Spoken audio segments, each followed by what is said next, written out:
on the nation's second highest court uniquely qualifies him for promotion to the nation's highest court. In fact, on today's first panel, we'll hear from two witnesses from the American Bar Association, the ABA, whose assessment, particularly by Democrat leaders, I like to quote that they refer to it as the gold standard of judicial evaluation, has rated Judge Kavanaugh unanimously well qualified to serve on the Supreme Court. I'm going to tell you a little bit now how today's going to evolve. Each ABA witness will have 5 minutes to make an opening statement. We'll then have 5-minute rounds of senators questioning of the panel. We will have 3 more panels after the ABA panel, where we will hear from 26 additional witnesses. We will have 26 additional witnesses. Many of these witnesses include the judge's former law clerks, students, friends, and associates. They will help make the case that not only is Judge Kavanaugh one of the most qualified nominees that we have, Judge Kavanaugh is also an exceptional judge, teacher, coach, volunteer, and dad, and I'm sure we'll hear that. Now, I want to point out one person that's going to come on a later panel because he has deep Iowa roots. I'm pleased and proud to hear from Professor Adam White. Grew up in Dubuque, Iowa, graduated from Dubuque Willett High School, the University of Iowa, and Harvard Law School. And Adam's parents live in Bettendorf, Iowa. So he's probably not here yet, but I welcome Adam, and I hope to meet his parents as well. We will divide the time equally between the majority's 13 and the minority's 13 witnesses. Each witness have 5 minutes to make an opening statement, then 5 rounds for senator questioning of each of the 3 panels. Our first panel today will feature 2 representatives from the ABA Standing Committee of the Federal Judiciary, Paul Moxley and John Tarpley.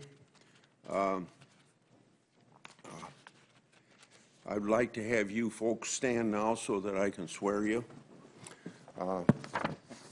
You swear that the testimony you're about to give before this committee will be the truth, the whole truth, and nothing but the truth, so help you God? Yeah. Before you give your testimony, I know a fine lawyer in Des Moines by the name of Mr. Brown who does a lot of what you're doing, and I know he spends a lot of time doing it and takes it very seriously. So let's, did you 2 folks? Do I get to make a I'm sorry, you do get to make a statement. Hey, I apologize. Go ahead. You should make a statement, yes. Thank you very much. Thank you, Mr. Chairman. I don't have any questions for the 2 panelists, but I want to thank them both for all the hard work the ABA does, not just on the evaluation of Judge Kavanaugh, but on your evaluation of all of the district and circuit court nominees that come before the committee. I, in particular, pay special attention to the recommendation, and for me, speaking personally, it is very important, and I want you to know that, and I believe I speak for members on my side as well. For decades, the American Bar has provided an analysis of judicial nominations to provide the Senate and the American public with an important assessment of a nominee's qualifications.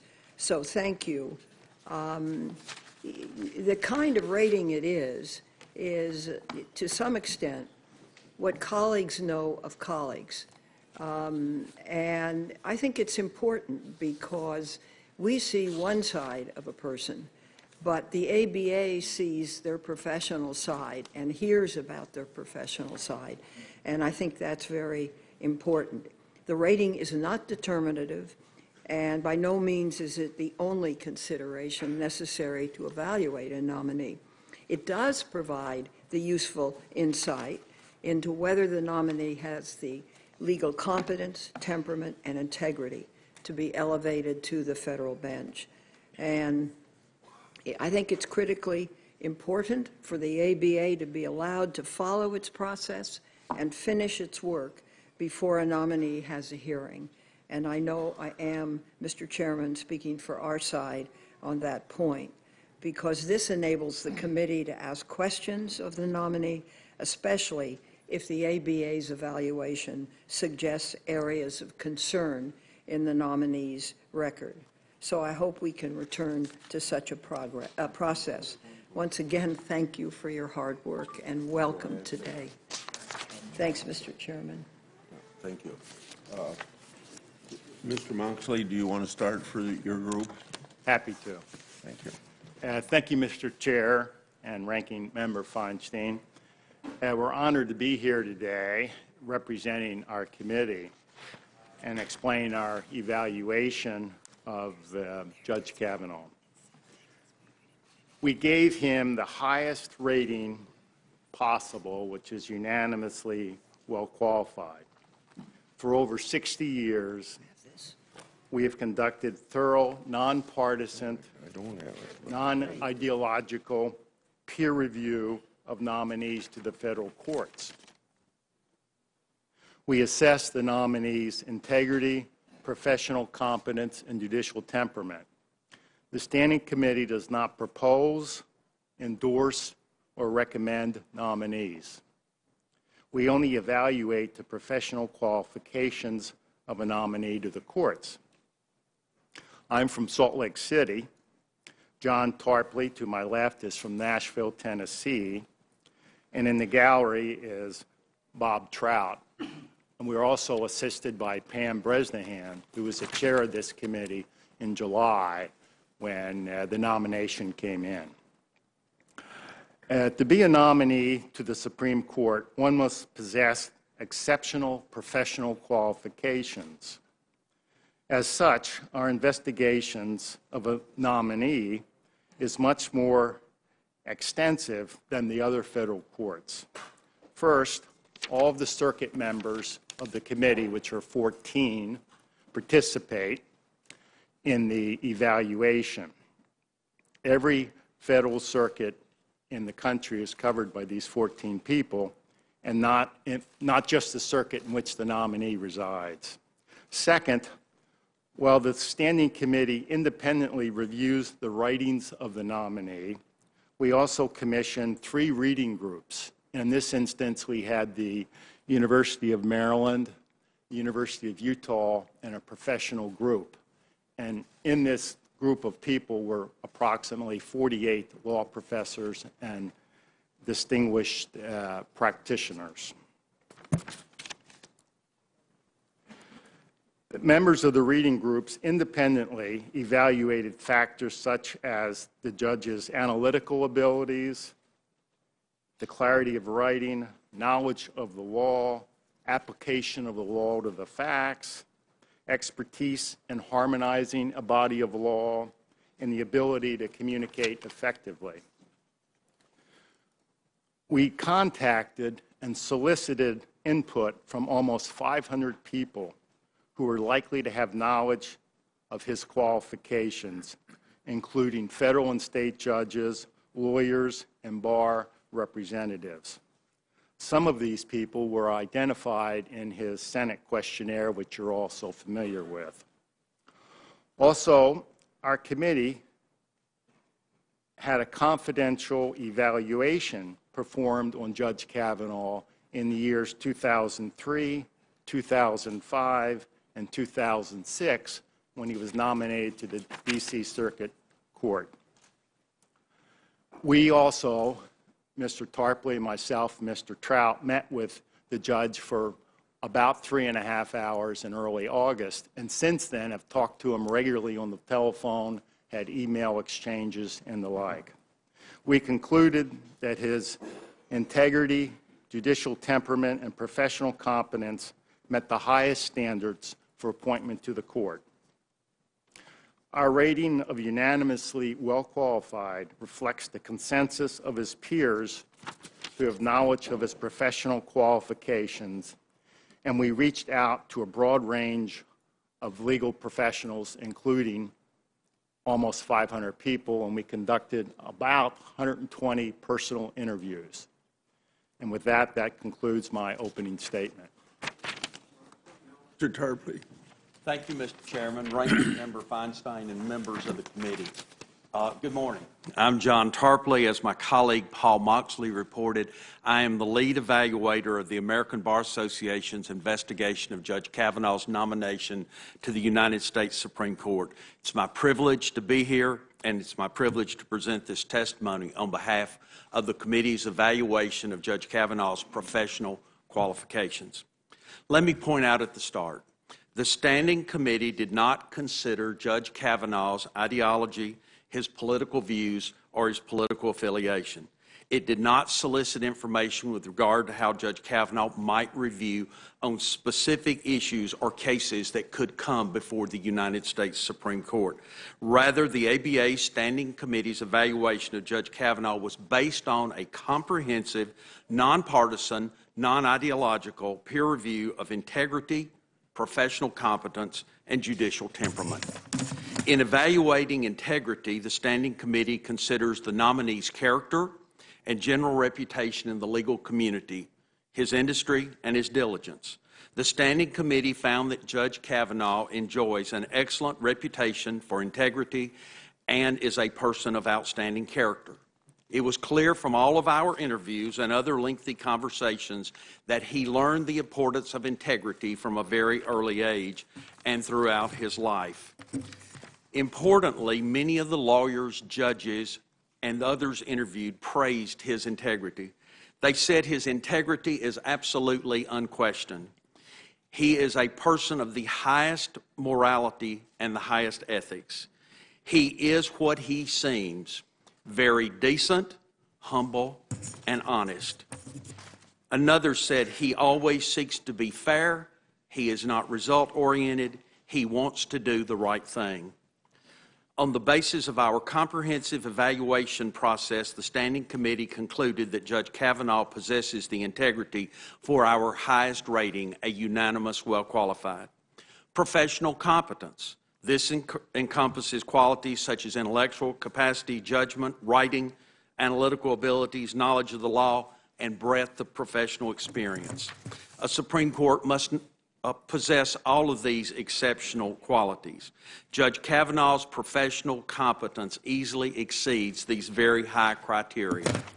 One of the reading group members noted in reviewing his scholarly work, their view was that Judge Kavanaugh writes and analyzes the law and the application of the facts to law, and that with exceptional clarity, and that his opinions are well organized, resulting in clear precedent.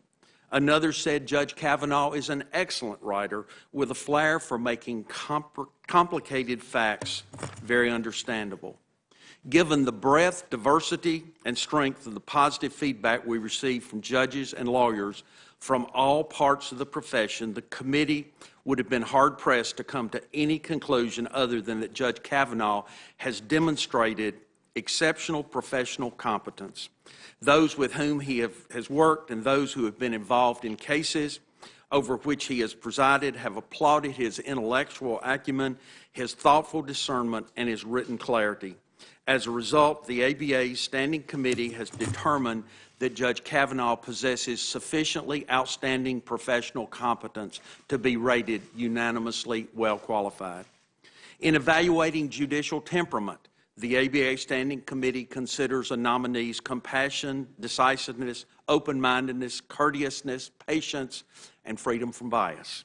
Lawyers and judges overwhelmingly praise Judge Kavanaugh's judicial temperament. They said, among other things, he is very straightforward. He maintains an open mind about all things. He is an affable, nice person.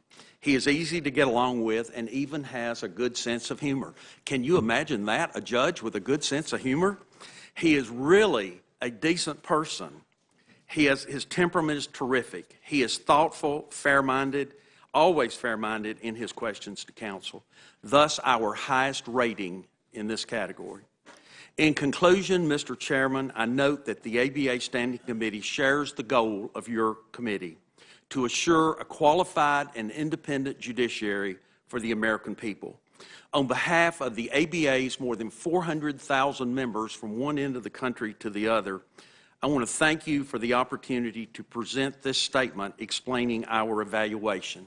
We are a very diverse group of lawyers, and we agreed unanimously that Judge Kavanaugh meets our highest standards and rated him as unanimously well qualified to serve as an Associate Justice on the United States Supreme Court. Thank you again for this opportunity, and thank you for your service. Questions of you.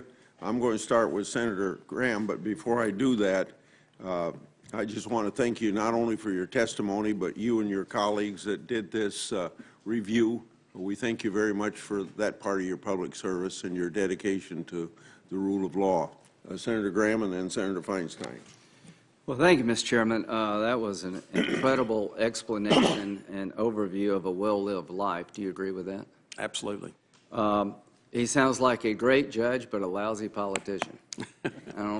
He has no chance in my business. What I would like to do is thank you, because very seldom do we have moments like this in modern politics where you pick people outside the realm of politics to give us some insight about a person like you have done. Often, not often, but sometimes we disagree with the ABA's rating from a Republican point of view. I'm glad you do what you do. I want it to continue. When you reach a conclusion that I disagree with, it won't be because I don't respect your opinion. From this committee's point of view, I think this is a valuable input. Some of us think you may be more left than right at times as an association, but that doesn't matter to me. What matters to me is the quality of your work, and I think you do the country a great service. So just to sum up, intellect, A+. Absolutely. Agree with that, Mr. Moxley? Yes. Integrity, A+. A++.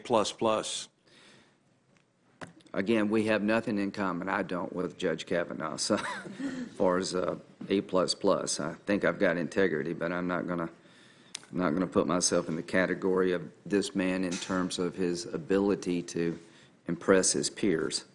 Would you say he's mainstream in terms of being a judge? Absolutely. He's at the top of the stream. Okay. Have you ever heard the word radical used when it came to Judge Kavanaugh? No.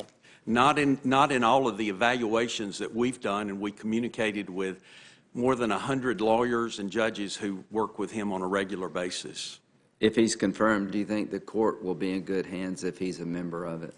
We gave him our unanimously well-qualified rating. It's our highest rating, and absolutely. You agree with that, Mr. Moxley? Absolutely. Are either one of you running for president? Oh, no. Thank you. I'll save that job for you, Senator. Didn't work out. Senator Feinstein. I have no questions, except to say that I think the report in writing is very helpful.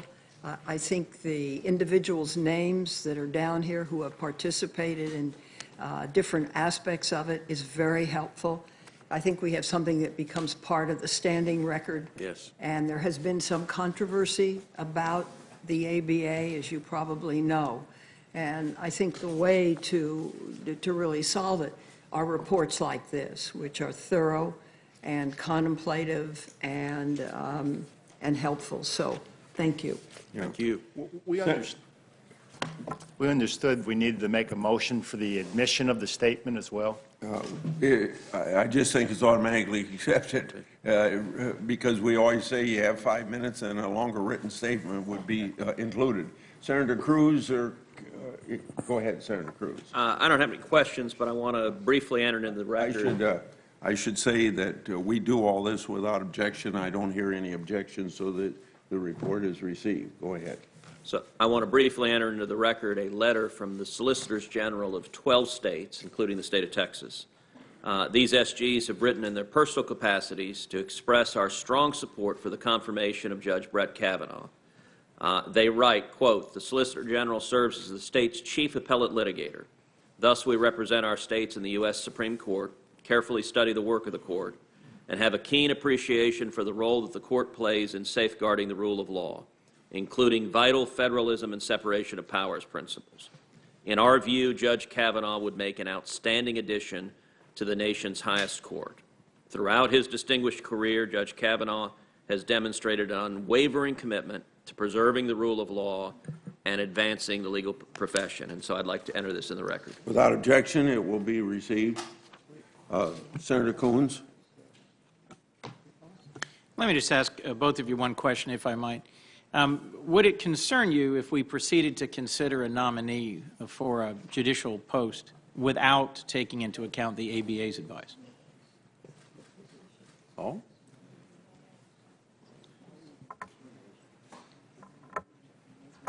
Yes.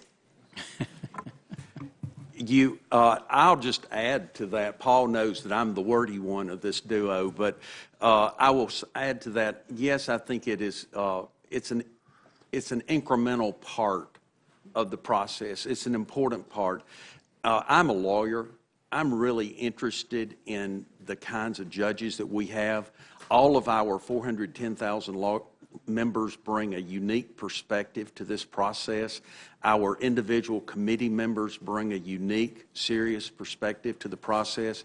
It's valuable work. We believe that we do, and we think it's important to the process. What I would add to that is that the thing that's hard to get your mind around is that if you have practitioners from a particular district or circuit and they're well known to the courts, and you call the judges in your district or the lawyers in your district, they're going to be, because they know you, they're going to be more honest and candid with you about a particular, and since it's confidential, and part of our rule is that if someone brings up negative information about a nominee, unless we take that information back to the nominee for them to rebut it, we don't use it. But it gives the work that we do more authenticity, at least in our minds it does. And obviously we're doing this on a pro bono basis, and we think it's important, or we wouldn't be doing it. Well, Because thank you. We're interested in having good courts, and we represent everyday people who are dependent on the courts. I consult and rely on the ABA ratings when I'm considering district court, circuit court, and obviously Supreme Court nominations. I appreciate your input both on Justice Kavanaugh, but this is input that I look for every time we're doing a confirmation hearing, and I think it's valuable, and I think it ought to be part of our regular process. I appreciate your appearing before us today. Thank you, Mr. Chairman. Thank you, Senator. Senator Crable. Thank you, Mr. Chairman. I didn't have a question, but now I do. I, too, appreciate deeply the work that the ABA does and the ratings and reviews that it gives on all of our candidates. To me, that's not the question that this committee has been struggling with. The question is whether the ABA, or anybody for that matter, should be given a blackball and be able to prohibit or ban a candidate from being considered by this committee if it doesn't give it its approval. What are your thoughts on that? Incidentally, one of your fellows from Idaho was chair of this committee, Tim Hopkins. A great attorney, Great friend. Great lawyer and great man. I don't think that we only see our part of the ball. And what we're familiar with is the competence of nominees, their integrity, and their judicial temperament. You may have other considerations that aren't on our mind. And I don't think we blackball them. We just give our recommendations. Mr. Tarpley? I agree with that. Thank you. All right. Thank you very much. And thank you for your testimony here today. I Absolutely. appreciate it. Thank you. Senator Blumenthal. Thanks, Mr. Chairman. I want to join in thanking you for your excellent work and the values that you uphold in this work, the highest traditions of our profession, which is advocacy for people regardless of their station in life, their status, their background, their race or religion. And for that kind of advocacy to work, we need judicial independence. And I want to thank you for making that a specific criterion in your report. And you remarked that you believe that Judge Kavanaugh would uphold judicial independence. I hope that you join me in the very, very strong feeling that attacks by public officials, and I'm not going to mince words, by the President of the United States on our independent judiciary are a disservice to judicial independence and the integrity of our judicial system. I can respond quickly on that one, Paul. The ABA feels very strongly that a fair and independent judiciary is a linchpin of our society. The Founding Fathers set it up like that. It's survived all these hundreds of years. And we feel very strongly about the fair and independent judiciary. What I would add to that is that a federal district court can declare an executive order as unconstitutional, enter injunctions. That's also true for legislative bills.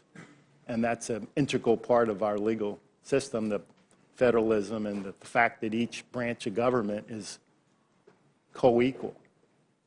But attacks on the courts that undermine the faith and confidence of the public in the credibility of our courts are a real blow to judicial independence, are they not? I don't disagree with that. I want to just note for the record that both of our guests seem to be in agreement with that proposition, and I thank you very much. Senator Kennedy.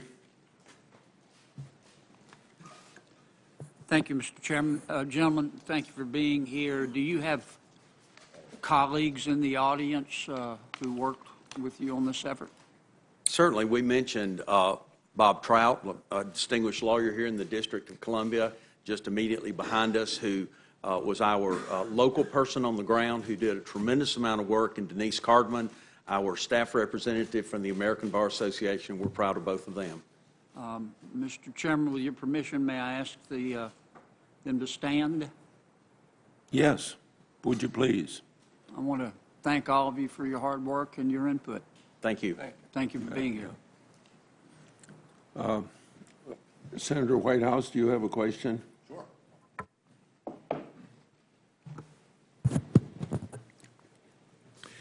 Gentlemen, your evaluation of the nominee related to his qualifications and produced a conclusion that he was well qualified? Unanimously well qualified. In the evaluation of the nominee's qualifications, did you have a chance to look at any patterns in his decisions on the court? We looked at a number of decisions. Our reading group examined every decision that he rendered. They read many of his writings. To be candid, I did not see a pattern in his decisions. If there is a pattern to the decision, it's what we saw was an allegiance to the law, a dedication to looking at the facts of each particular case and applying the law to the facts of that case, and a faithfulness to precedent. Did you make any effort to cross-reference who the parties or amici were in these cases in that review? Yeah, I'll answer that, Senator, and I'm not sure if you were here during the beginning part of our remarks. I wasn't. But we had 3 different reading groups who participated in this evaluation, and there were 2 different law schools that participated, University of Utah and University of Maryland.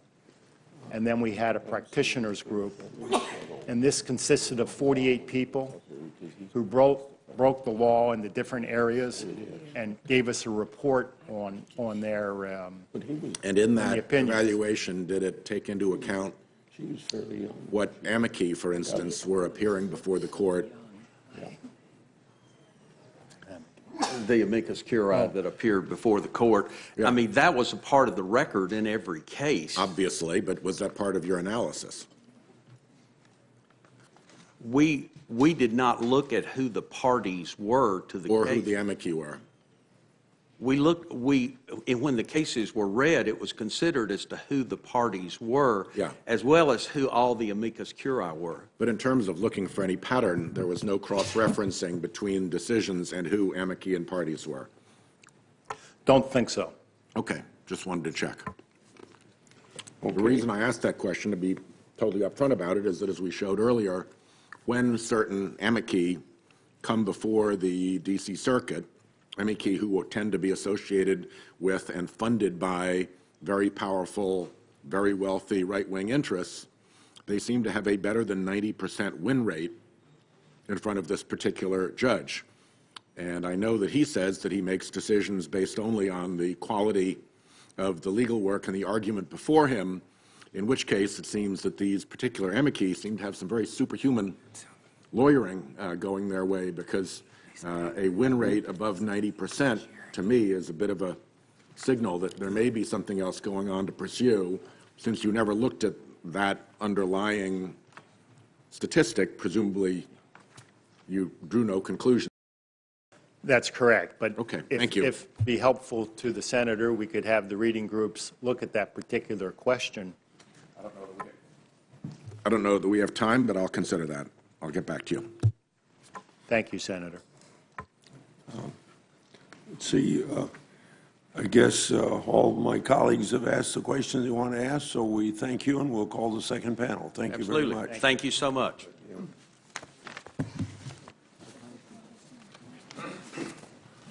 We'll wait just a minute while people get the right names up here, and then we'll have the second panel come.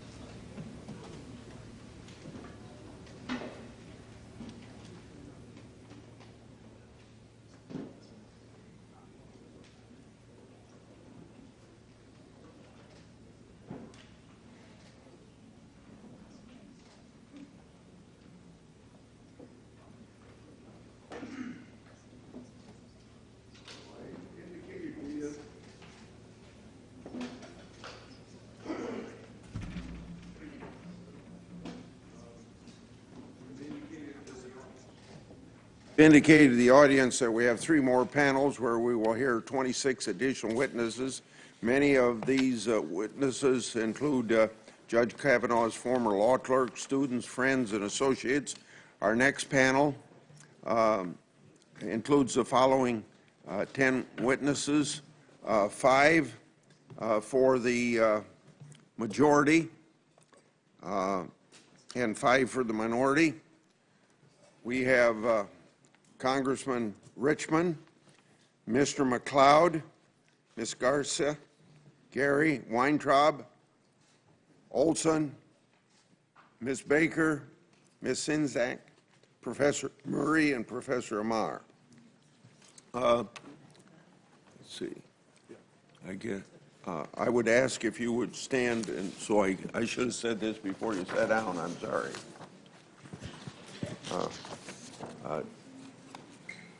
Do you swear that the testimony you're about to give before this committee will be the truth, the whole truth, and nothing but the truth, so help you God? Thank you for your affirmation. Now, when the congressman comes, this will be his introduction. Cedric Richmond is the U.S. Representative, 2nd District, Louisiana. Currently serves as chairman of the Congressional Black Caucus.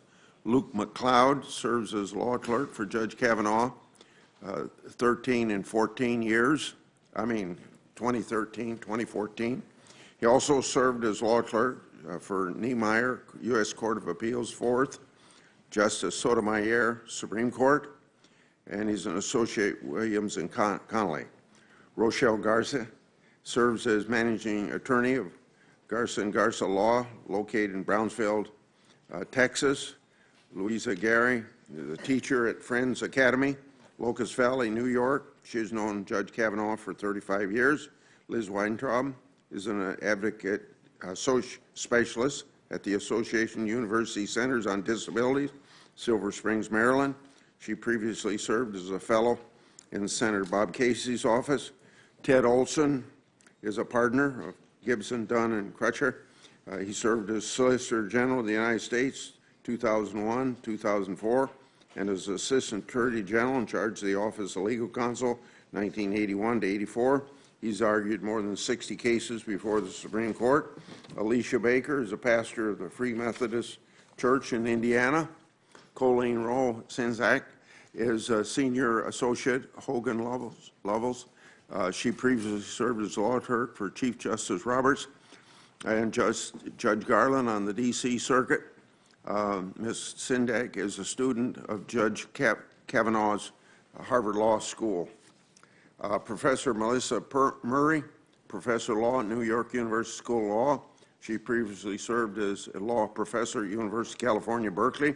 Professor Kael Amar is a Sterling Professor of Law, Political Science at Yale University, where he teaches constitutional law in both Yale College and Yale Law School. After graduating from Yale Law School, the professor served as a law clerk to then Judge Breyer on the U.S. Court of Appeals, First Circuit. The professor taught Judge Kavanaugh when he was a student at Yale Law School. So we'll start with you, Mr. McLeod. Thank you, Mr. Chairman, Ranking Member Feinstein, members of the committee. I'm honored to speak with you today about my former boss and my current friend and mentor, Judge Kavanaugh.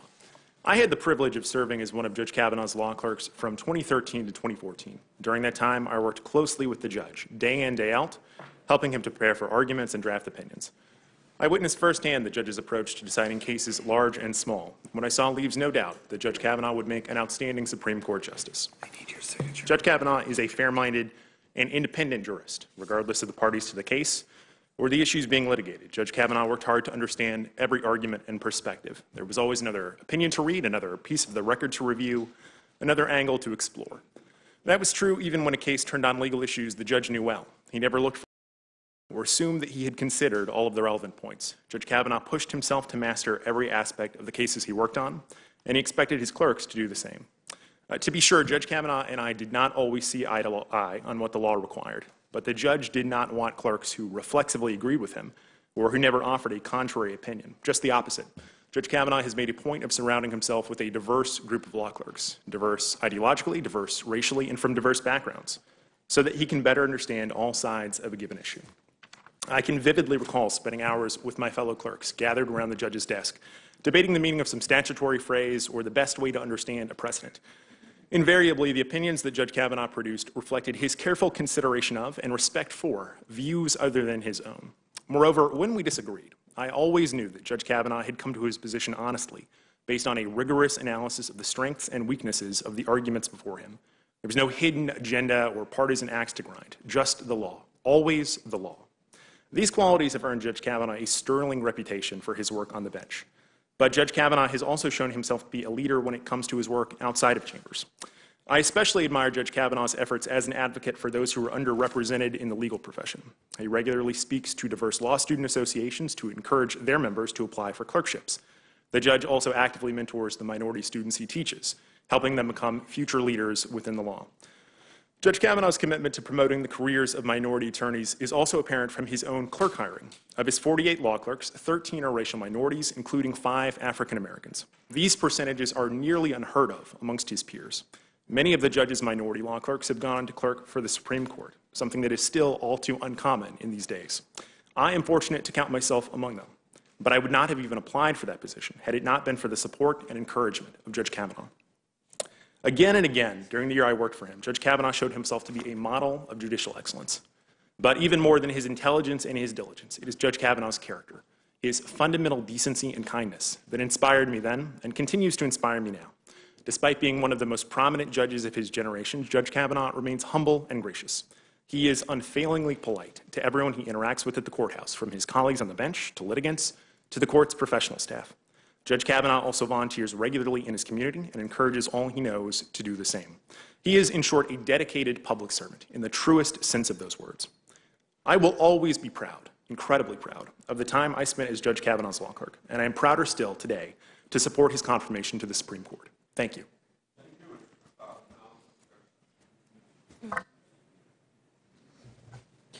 Good morning. Thank you for the opportunity to testify in this hearing on the nomination of Judge Brett Kavanaugh to the Supreme Court of the United States. My name is Rochelle Garza.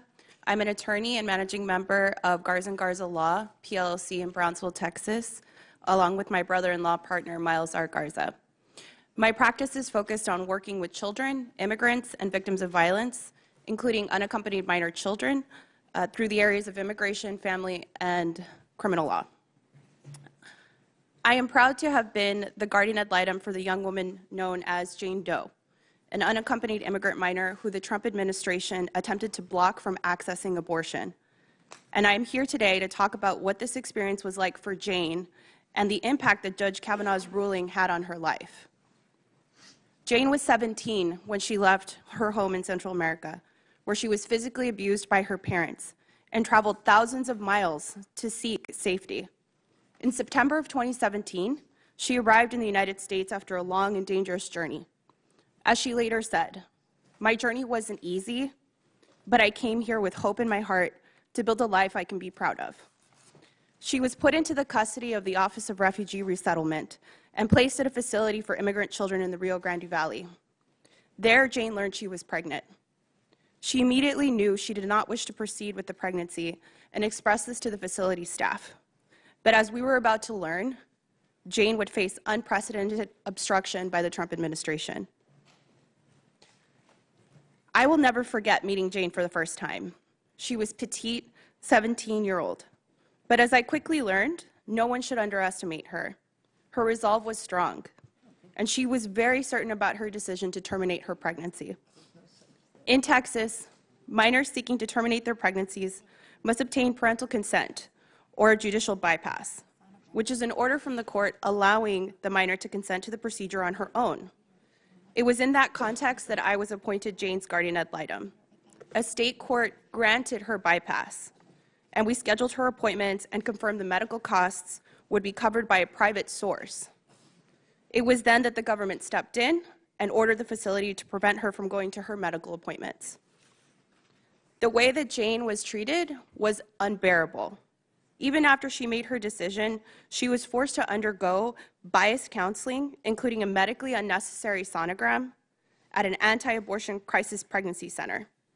As Jane later said, "People I don't even know are trying to make me change my mind. I made my decision, and that is between me and God."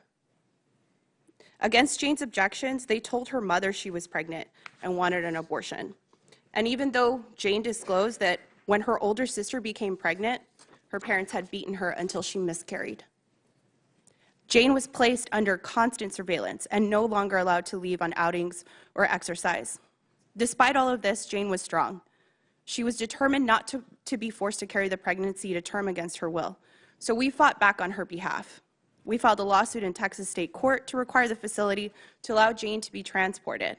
At the same time, the ACLU pursued a constitutional lawsuit in federal court in D.C. on my behalf as Jane's guardian ad litem. Although the ACLU represents me, to be clear, I'm testifying on my own behalf. The ACLU obtained an emergency order from the district court to stop the government from blocking Jane's abortion, but the government appealed. Judge Kavanaugh issued an order giving the government 11 more days to find a sponsor for Jane, something they had already failed to do for the previous 6 weeks. Furthermore, at the end of those 11 days, Judge Kavanaugh's order would not have granted Jane could finally get the care she needed. Rather, she would have to start her case all over again, and the government could appeal. This could have taken weeks and might have forced her to carry the pregnancy to term against her will, particularly because Texas bans abortion at 20 weeks, and Jane was already 15 weeks pregnant. The pain that this caused her is impossible to describe. Throughout her ordeal, I saw her suffer. No politician or judge saw firsthand what she went through.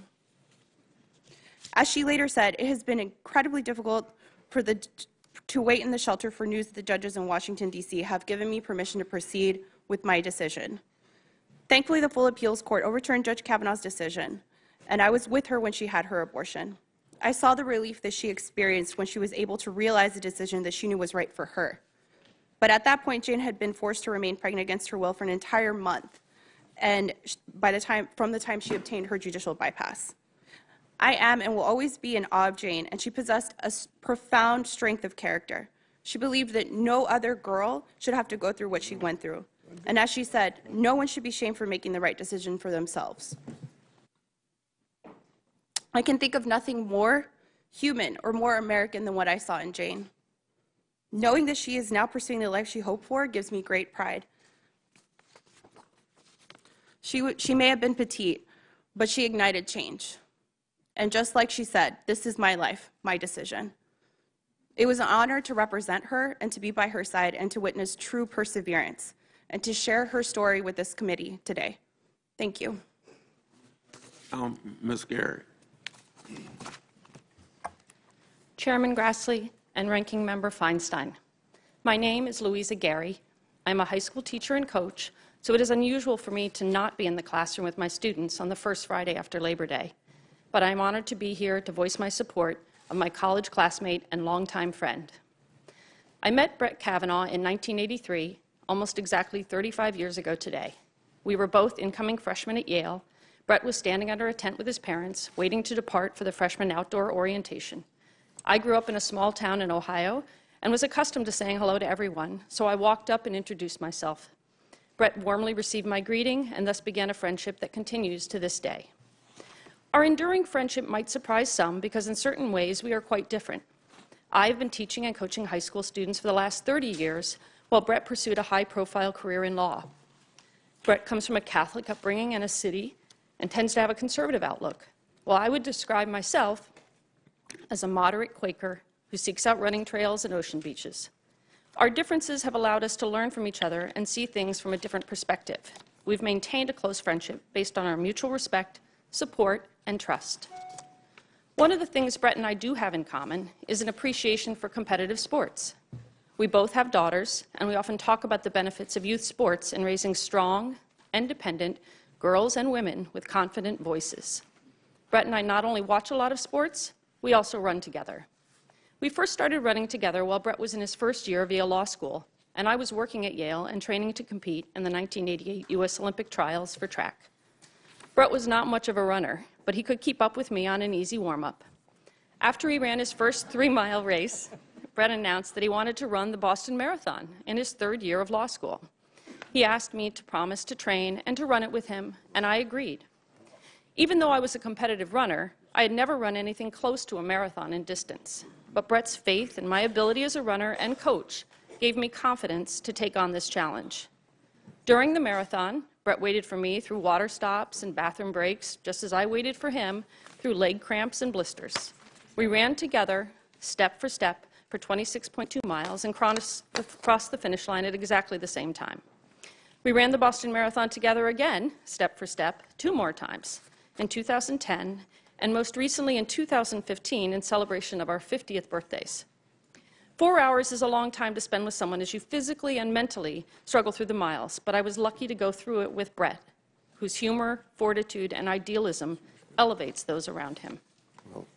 Brett and I share an interest in the growth and development of young people. Many people have heard about Brett's basketball coaching expertise, but I believe even more students have benefited from taking a class with Brett at Harvard, Yale, or Georgetown. Brett is a bright, articulate, and engaging educator, and he is generous with the time and attention he devotes to mentoring others. In November 2016, Brett welcomed juniors from my school to the federal court for a field trip to learn about the judicial system. As we prepared for the visit, my students wanted to know, is Judge Kavanaugh conservative or liberal? I responded that they should wait and determine the answer on their own. Brett spent over an hour with my class explaining his role as a judge, discussing current issues facing the Federal Court of Appeals, answering the students' questions, and listening to their voices. He spoke passionately about his belief in the judicial system and the importance of the separation of powers in government. As we left the federal court, a couple of students immediately remarked, "We couldn't tell. Is he conservative or liberal? Can you tell us?" I responded, "That's how it's supposed to be. The judiciary is supposed to be independent. Brett has a wide circle of friends of diverse political viewpoints and often shows a willingness to step into potentially uncomfortable forums with a spirit of collegiality. At our 30th Yale College reunion, Brett joined a panel on free speech. The panel broadly represented the diverse perspectives of our classmates, and each of the panel members spoke respectfully about the challenges faced by universities in addressing issues of free speech. When discussing how to balance a wide range of opinions, Brett quoted the character Atticus Finch from the book To Kill a Mockingbird and emphasized how important it is to, quote, stand in a person's shoes. Brett doesn't just speak words of empathy and tolerance, he listens and acts upon these words. His friends and colleagues describe him as a kind, thoughtful person and a good listener. I leave it to others to speak to Brett's judicial record. I am here to speak to his outstanding qualities, personal qualities, as a lifelong friend. Brett Kavanaugh will be a voice of fairness and integrity as a Justice of the Supreme Court. Thank you. Thank you, Ms. Gary. Now, Ms. Weintraub. Thank you, Chairman Grassley, Ranking Member Feinstein, and the members of the committee for believing that I had something important to say about Judge Kavanaugh. 51 years ago, I was born with cerebral palsy and an intellectual disability. I entered a world that had low expectations for me and people like me. Judge Kavanaugh has shown that he has the same low expectations, and I'm here to tell you that he's wrong. I have achieved more than many thought possible for someone like me. I work full-time as a professional, where I host Tuesdays with Liz, a weekly YouTube series where I talk to people about policy in a way that people with intellectual disability can understand. You're all invited to be my guest on Tuesdays with Liz. Today I live with my husband, who also happens to have a disability. And together we make our own decision. It had not always been this way. In my 20s, some professionals and my parents decided to put me into a private institution. My parents love me, but instead of treating me like an adult with opinions and preferences and asking what I wanted, they made the decision for me like I was a child. This was wrong. In the self-advocacy movement, there's a saying that we hold very dear to our heart, and that's nothing about us without us. This means that any decision that affects us should include us. We expect to be part of the conversation, even to lead the conversation. Self-determination is a basic human right for all people with disability. People with intellectual disability have opinions and preferences, and they should be recognized. Judge Kavanaugh's nomination matters to me. Reading the Doe versus D.C. case made me very upset because Judge Kavanaugh's decision did not respect people's rights and their freedom of choice. This is wrong. The lower court in Doe told the D.C. government that it needed to ask people with intellectual disability if they wanted certain medical treatment. That requirement respects the civil rights of people with disability. Judge Kavanaugh had a chance to stand up for the rights of the women in the case, but he failed. He said that the D.C. government did not even need to ask them what they wanted, but could decide for them what was going to happen to their bodies. Would it have been too hard to ask them what they wanted?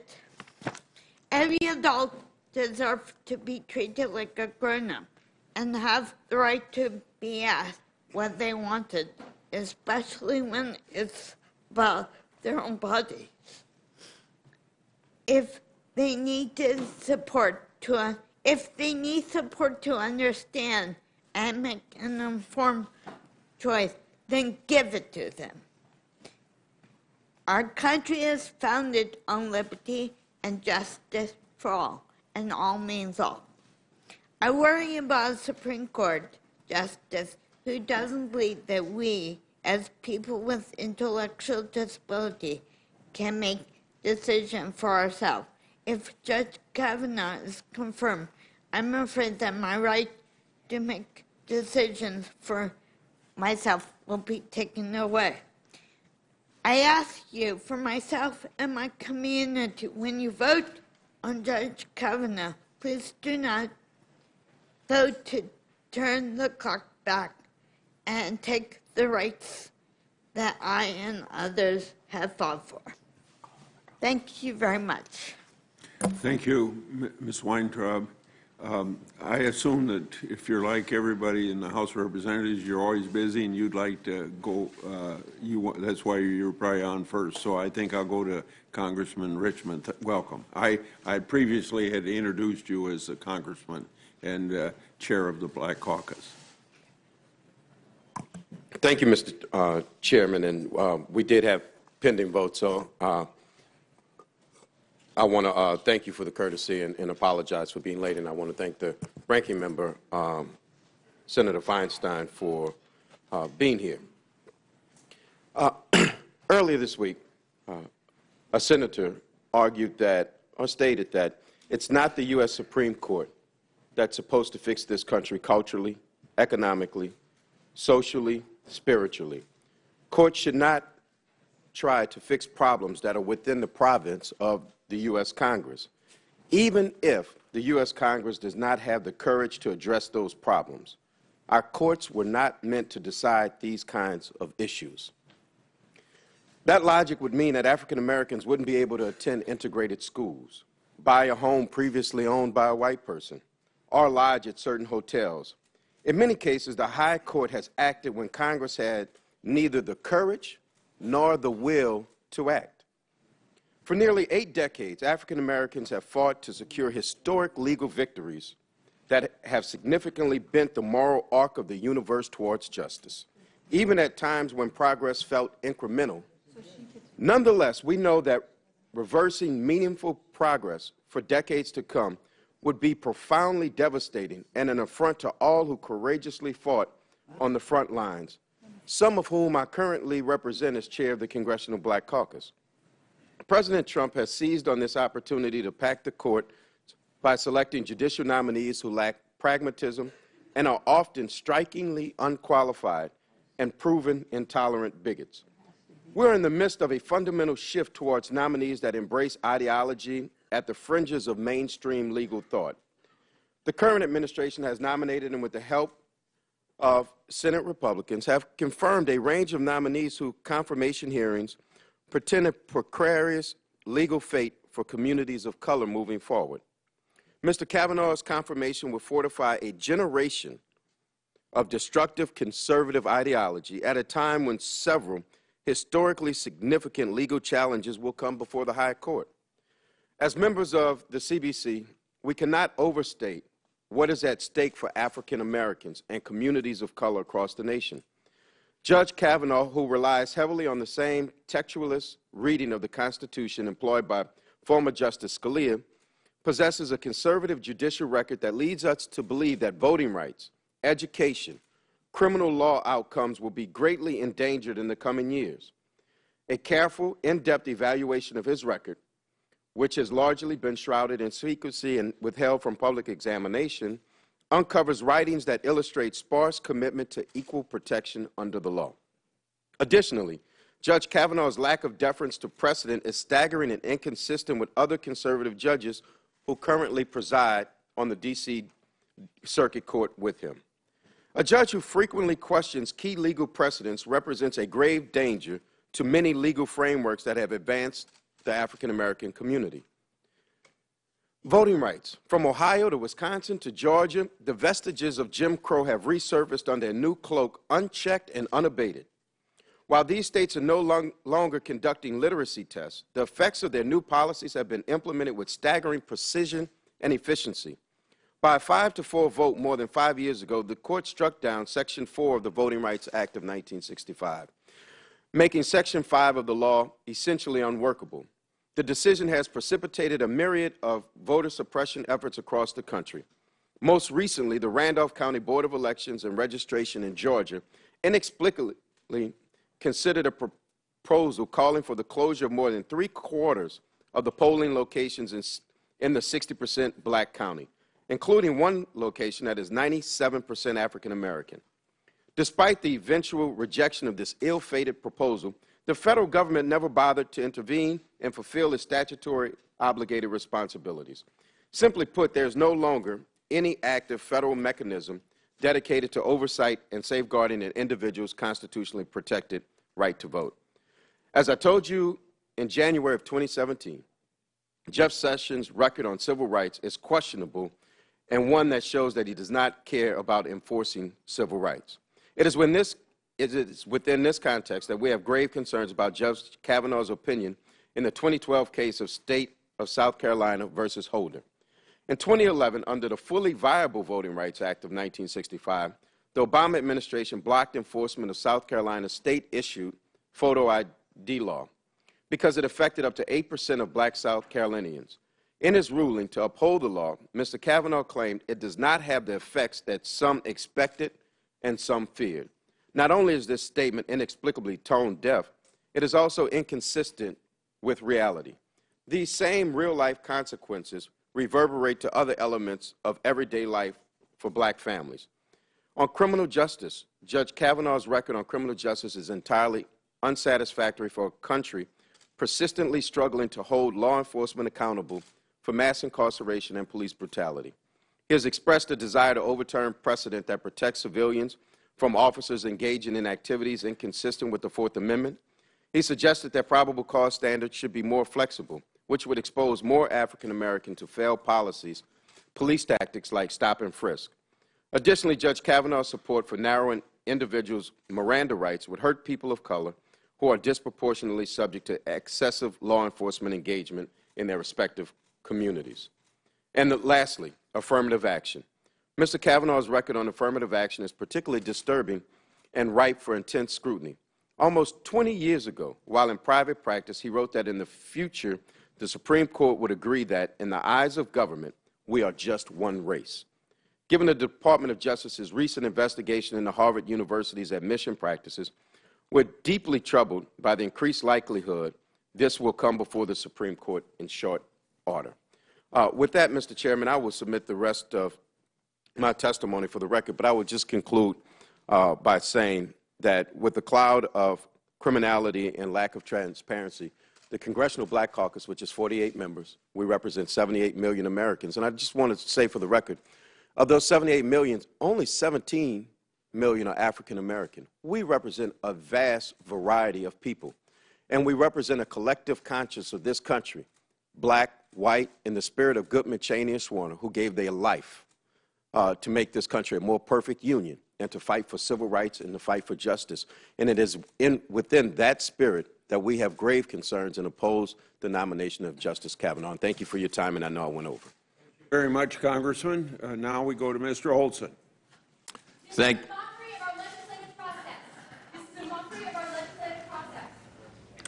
you, Mr. Chairman Grassley, Ranking Member Feinstein, and members of this committee. I have had the privilege of practicing law throughout the United States for over 50 years in state and federal appellate courts and 63 times before the United States Supreme Court. I have argued to 20 different Supreme Court justices appointed by 11 presidents, from President Eisenhower to President Trump. 1/5 of our nation's justices appointed by 1/4 of our presidents. My experience has given me firsthand exposure to justices numerous presidents have selected for the Supreme Court the qualities that these justices have exemplified, and the standards they have established for themselves and for their successors. Each of these justices has manifested the highest professional and jurisprudential standards, the qualities we expect in justices appointed by presidents of any political party. I have won and lost my share of decisions from justices appointed by presidents of every political background. I can say that in every case, my clients and arguments were received with respect, understanding, and great care. Americans are rightly proud of the Supreme Court and its justices, the envy of the world. I will elaborate on 5 of the characteristics that I have seen in Supreme Court justices. First, intelligence and learning. A justice on the Supreme Court must understand the Constitution, the separation of powers, the Bill of Rights, the role of each of the 3 branches of government, and federal laws ranging from antitrust and patents to criminal procedure and the environment, and I could go on and on. The Court decides 75 cases each year involving an awesome range of complex subjects, demanding from each justice an extraordinary breadth of understanding, experience, erudition, judgment, and insight. Secondly, respect for precedent and judicial tradition. The justices before whom I have appeared have uniformly manifested abiding respect for the role of the judiciary and past decisions of the court. Not every precedent is inviolate, of course. As Justice Breyer has explained in his book, Making Democracy Work, the court has occasionally been mistaken or wrong, but its errors have generally been corrected over time. The justices are mindful of the importance of stare decisis and the public's reliance on past decisions, but within the context of overarching fealty to the meaning and intent of the Constitution and the rule of law. Third, open-mindedness and independence. Justices, of course, have their individual histories, predilections, and past writings, but each justice must examine every case on the merits, carefully review precedents, briefs and oral arguments, and the views of their colleagues, and only then come to a decision. Any other approach would, as Justice Ginsburg has explained, display disdain for the entire judicial process. Fourth, integrity. The justices of our Supreme Court, like our judiciary in general, reflect rock-solid integrity.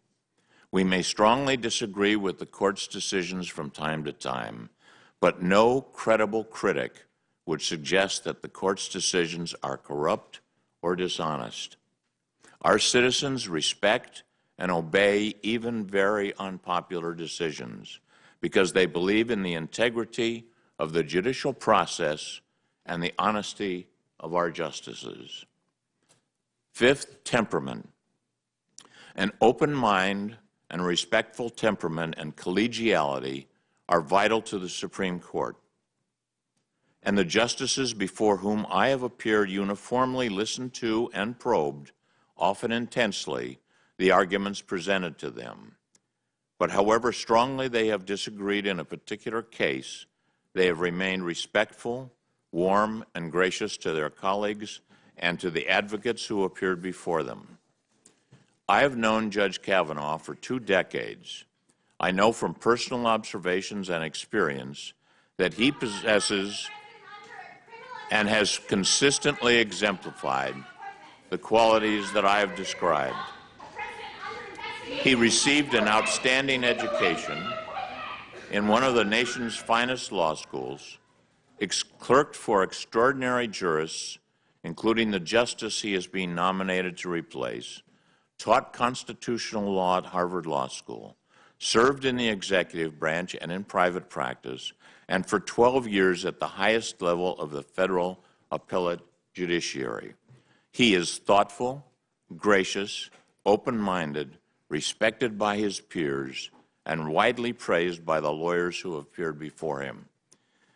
Our system contemplates that justices will be appointed by presidents of either party.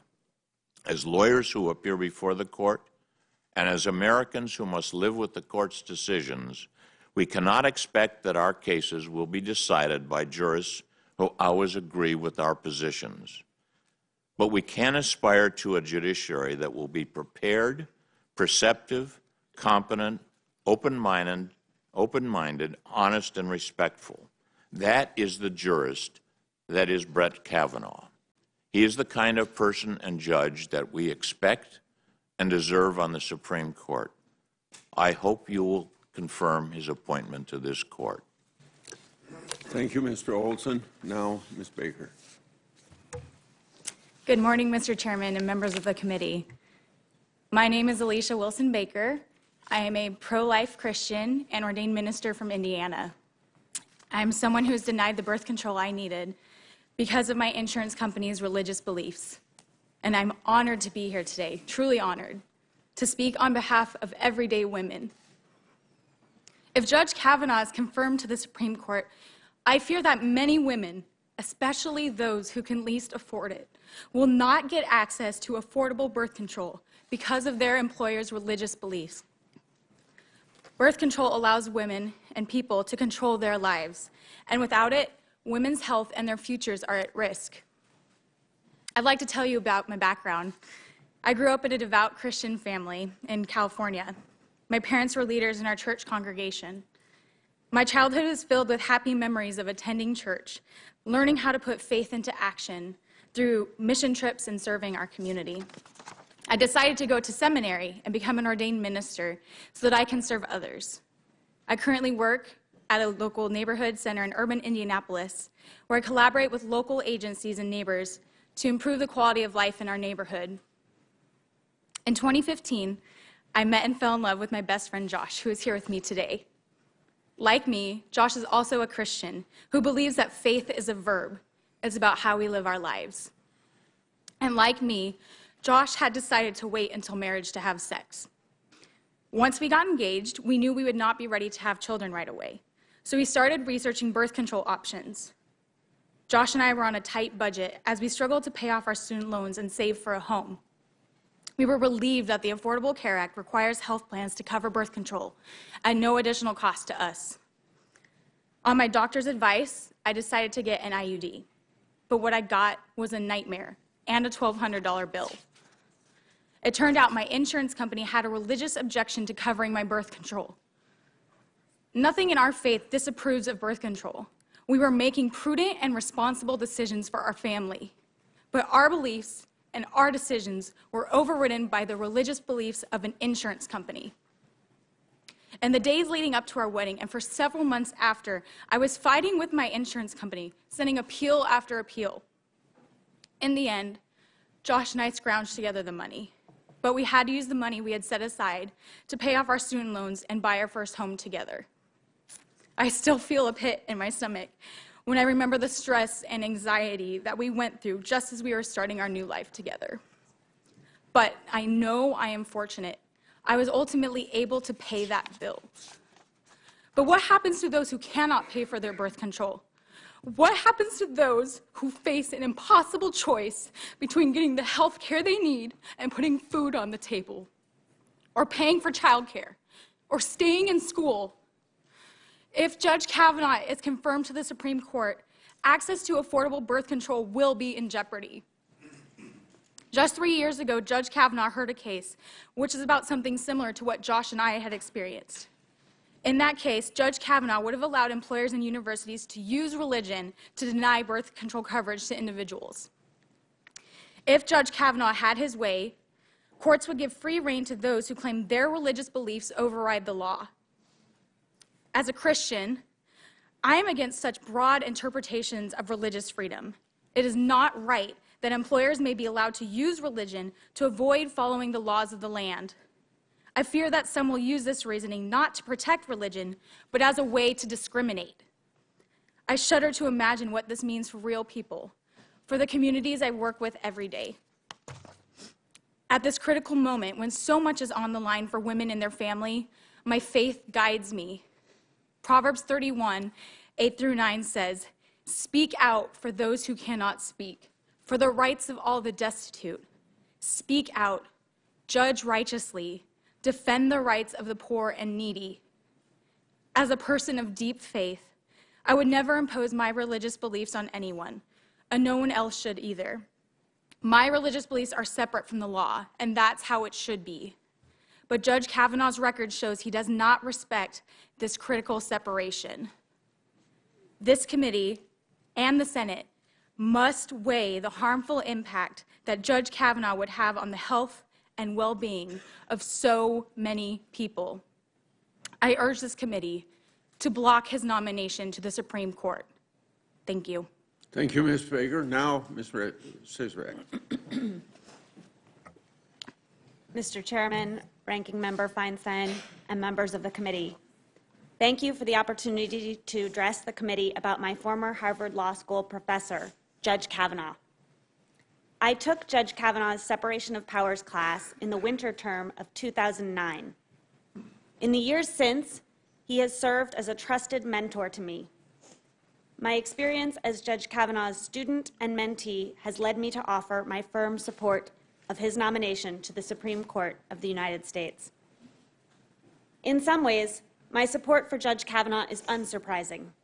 A recent New York Times article cataloged the exceptionally strong reviews that Judge Kavanaugh's students have given to his teaching. Over the years, students' anonymous feedback forms have consistently lauded the judge as an outstanding professor, one who strives to present a balanced view of the material in class and who makes himself uniquely accessible to students outside of the classroom. I wholeheartedly agree with that praise. Multiple articles have also detailed Judge Kavanaugh's role as a mentor and sponsor for young lawyers, many of them females and minorities. You have heard about Judge Kavanaugh's impressive record of hiring women and diverse law clerks. But Judge Kavanaugh's efforts as a mentor are not limited to his clerks. He also works to maintain connections with countless law students and young lawyers across the country. Judge Kavanaugh is an invaluable resource and advocate for those starting out in the profession, and a champion of diversity in the legal world. Ever since I took his class, he has been a mentor and a sponsor, offering friendly advice, helpful support, and a listening ear as I've navigated the stages of my legal career. When I was considering applying for a Supreme Court clerkship, Judge Kavanaugh generously offered his advice and support, helping me to obtain a clerkship with Chief Justice Roberts. And when I went back to work after having my first child, a lunch with Judge Kavanaugh helped bolster my enthusiasm for my legal career. In other ways, however, my support for Judge Kavanaugh may strike some as surprising. I am a registered Democrat, and from 2010 to 2011, I had the great honor of serving as a law clerk for then Judge, now Chief Judge, Merrick Garland on the D.C. Circuit. In that role, I experienced firsthand what a brilliant, fair, and kind jurist he is. I believe the judiciary and the country as a whole has suffered greatly from the failure to confirm Chief Judge Garland to the Supreme Court. I nonetheless support Judge Kavanaugh's confirmation. In my view, preserving and protecting the integrity of the judiciary means supporting and confirming highly qualified judicial nominees, regardless of whether one agrees with the politics of the party that nominated them. In my experience, Judge Kavanaugh has the traits that make him eminently qualified to serve as a justice on the United States Supreme Court. His impressive intellect is obvious, but the judge is also open-minded, he is principled, and he is even-handed. I'd like to speak a little more about each of those qualities. First, in my interactions with Judge Kavanaugh, he has always demonstrated open-mindedness and intellectual integrity. When I think back on the judge's separation of powers class, it isn't his lectures I remember. It is his insightful questions and the classroom debates they sparked. The course touched on some of the most important issues in our constitutional democracy. But rather than telling us what to think about them, the judge asked questions that enabled us to develop our own views and share them with the class. More than that, he seemed genuinely interested in hearing our varying perspectives.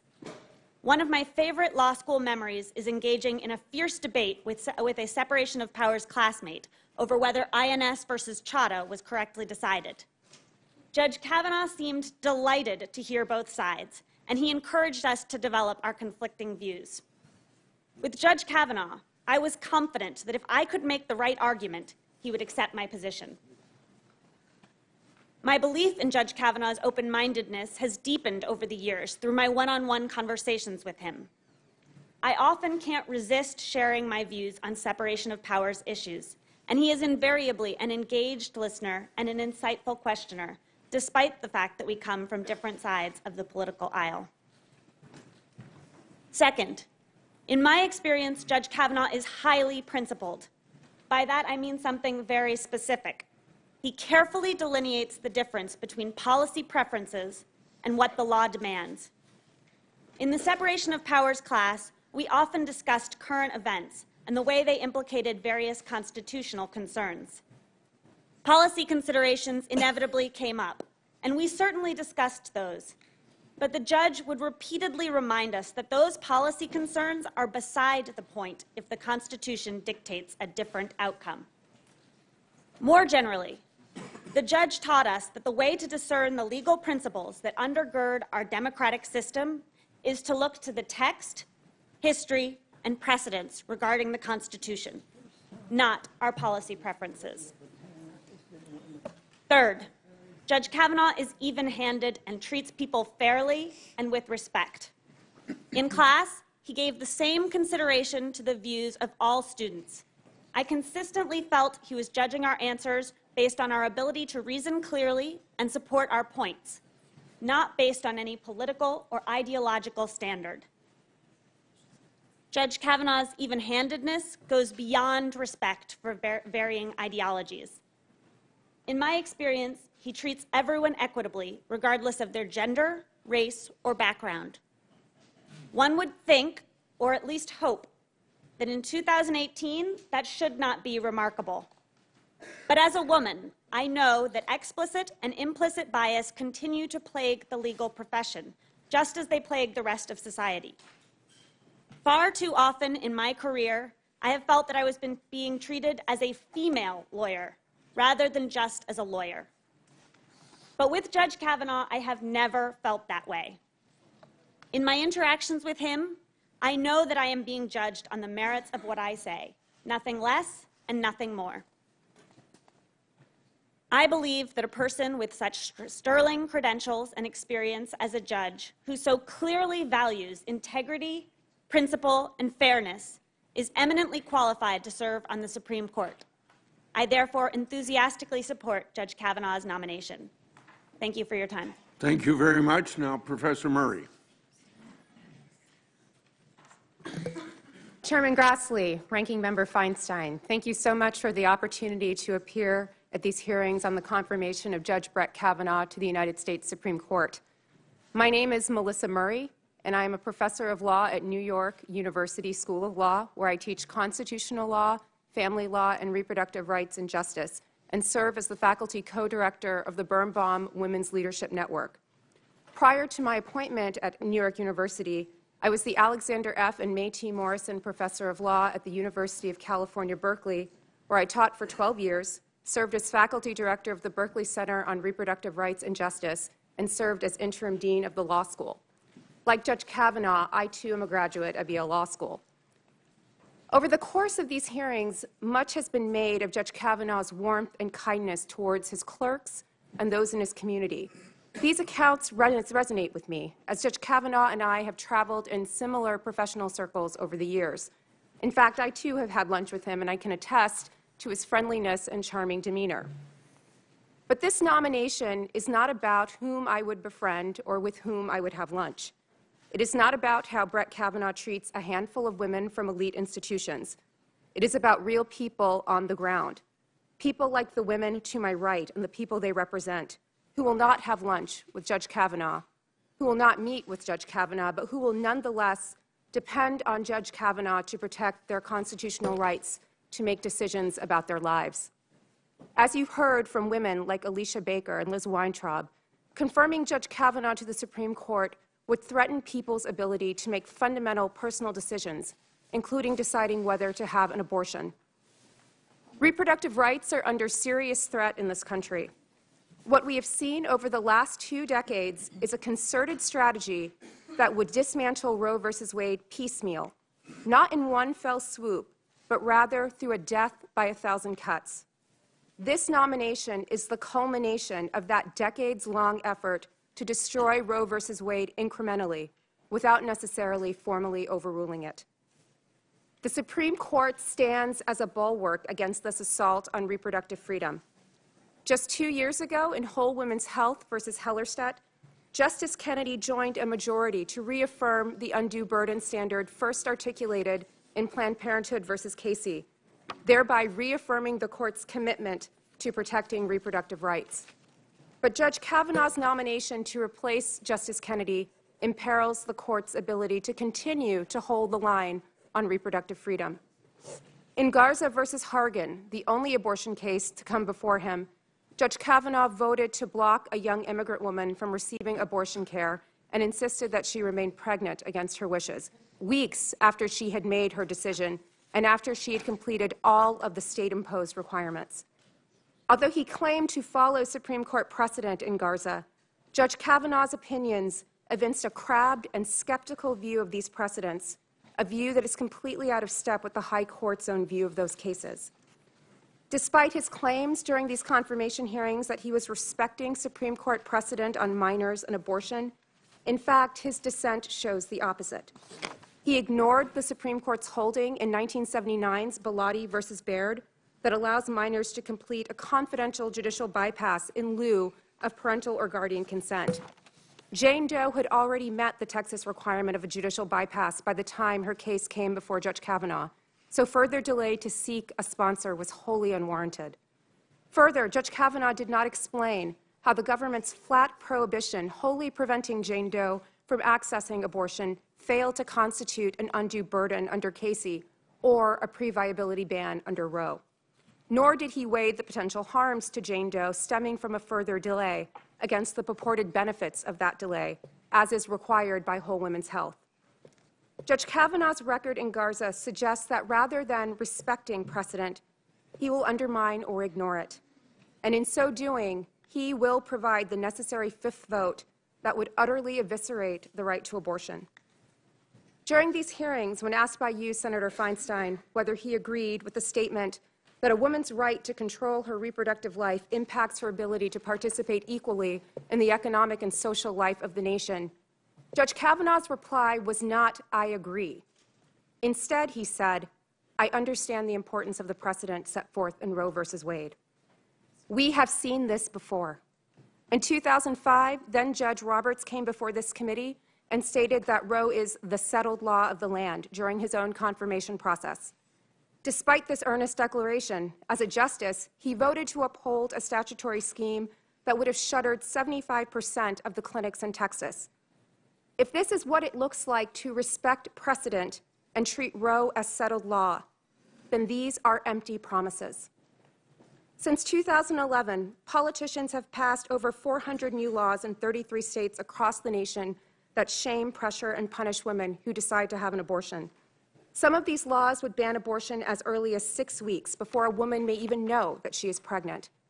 Others would require doctors to convey a falsehood to patients, telling them that abortion leads to breast cancer. The point of these restrictions is to make it difficult, costly, and in some cases impossible for women to obtain an abortion. And as such, these restrictions impede women's ability to participate equally in the social and economic life of the nation. And these restrictions are especially detrimental to young women, women struggling to make ends meet, women of color, immigrant women, rural women, and women who have already had children. In practice, these restrictions mean that Roe is merely a hollow promise and not a reality for many women. To be clear, Roe v. Wade is not a decision invented by activist judges. It is part of a century's worth of jurisprudence that protects an entire constellation of rights, rights relating to family, marriage, parenthood, contraception, and personal autonomy in intimate life. A vote against Roe is whether to overrule it as a formal matter or gut it through incremental cuts, puts all of those rights in jeopardy. And make no mistake about it, a vote for Judge Kavanaugh is a vote against Roe. Thank you for having me. Thank you, Professor Murray. Now, Professor Amar. Thank you, Chairman Grassley, Ranking Member Feinstein, distinguished senators. My name is Akhil Amar. I'm the Sterling Professor of Law and Political Science at Yale University, where I specialize in constitutional law. I've previously testified before this committee on 7 occasions, and it is always a solemn responsibility to appear here. Here are my top 10 points. Point 1, Brett Kavanaugh is the best candidate on the horizon. The Supreme Court's biggest job is to interpret and apply the Constitution. Kavanaugh has studied the Constitution with more care, consistency, range, scholarliness, and thoughtfulness than any other sitting Republican federal judge under age 60. He's the best choice from the long list of 25 potential nominees publicly circulated by President Trump. I say this as a constitutional scholar who voted for Hillary Clinton and strongly supported every Supreme Court nomination by Democratic presidents in my adult lifetime. Point 2, originalism is wise and nonpartisan. Studying the Constitution requires diligence and intelligence, especially for those, like Kavanaugh, who are originalists, paying special heed to what the Constitution's words originally meant when adopted. I, too, am an originalist.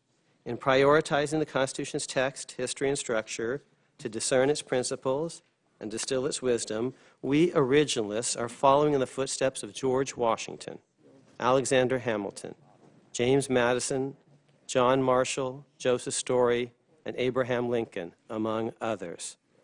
Originalism is neither partisan nor outlandish. The most important originalist of the last century was a towering liberal Democratic senator turned justice, Hugo Black, the driving intellectual force of the Warren Court, who insisted on taking seriously the Constitution's words and spirit, guaranteeing free speech, racial equality, religious equality, the right to vote, the right to counsel, and much more. Among today's scholars, the originalist cited most often by the Supreme Court is also a self-described liberal and registered Democrat, yours truly. The best originalists heed not just the founder's vision, but also the vision underlying its amendments, especially the transformative Reconstruction and women's suffrage, Reconstruction Amendments and Women's Suffrage Amendment. I believe that Justice Kavanaugh will be in this tradition on various vital issues: voting rights, governmental immunities, congressional power to enforce the Reconstruction Amendments. Justice Kavanaugh's constitutional views may well be better for liberals than were Justice Kennedy's. Point 3, Kavanaugh's writings reflect proper respect for tradition and precedent. Originalists start with the Constitution's text and structure, but almost always need to consult other constitutional sources, such as tradition and precedent. Harmonizing these different constitutional sources requires great legal acumen. Kavanaugh's record shows that he is adept at harmonization. Point 4, Kavanaugh's views on executive power have strong constitutional foundations. Many of Kavanaugh's views about the executive branch are quite standard. On several other executive branch topics, Kavanaugh's views are not yet conventional wisdom, but are nevertheless sound and indeed align well with the testimony I offered this committee in 1998 and 2017.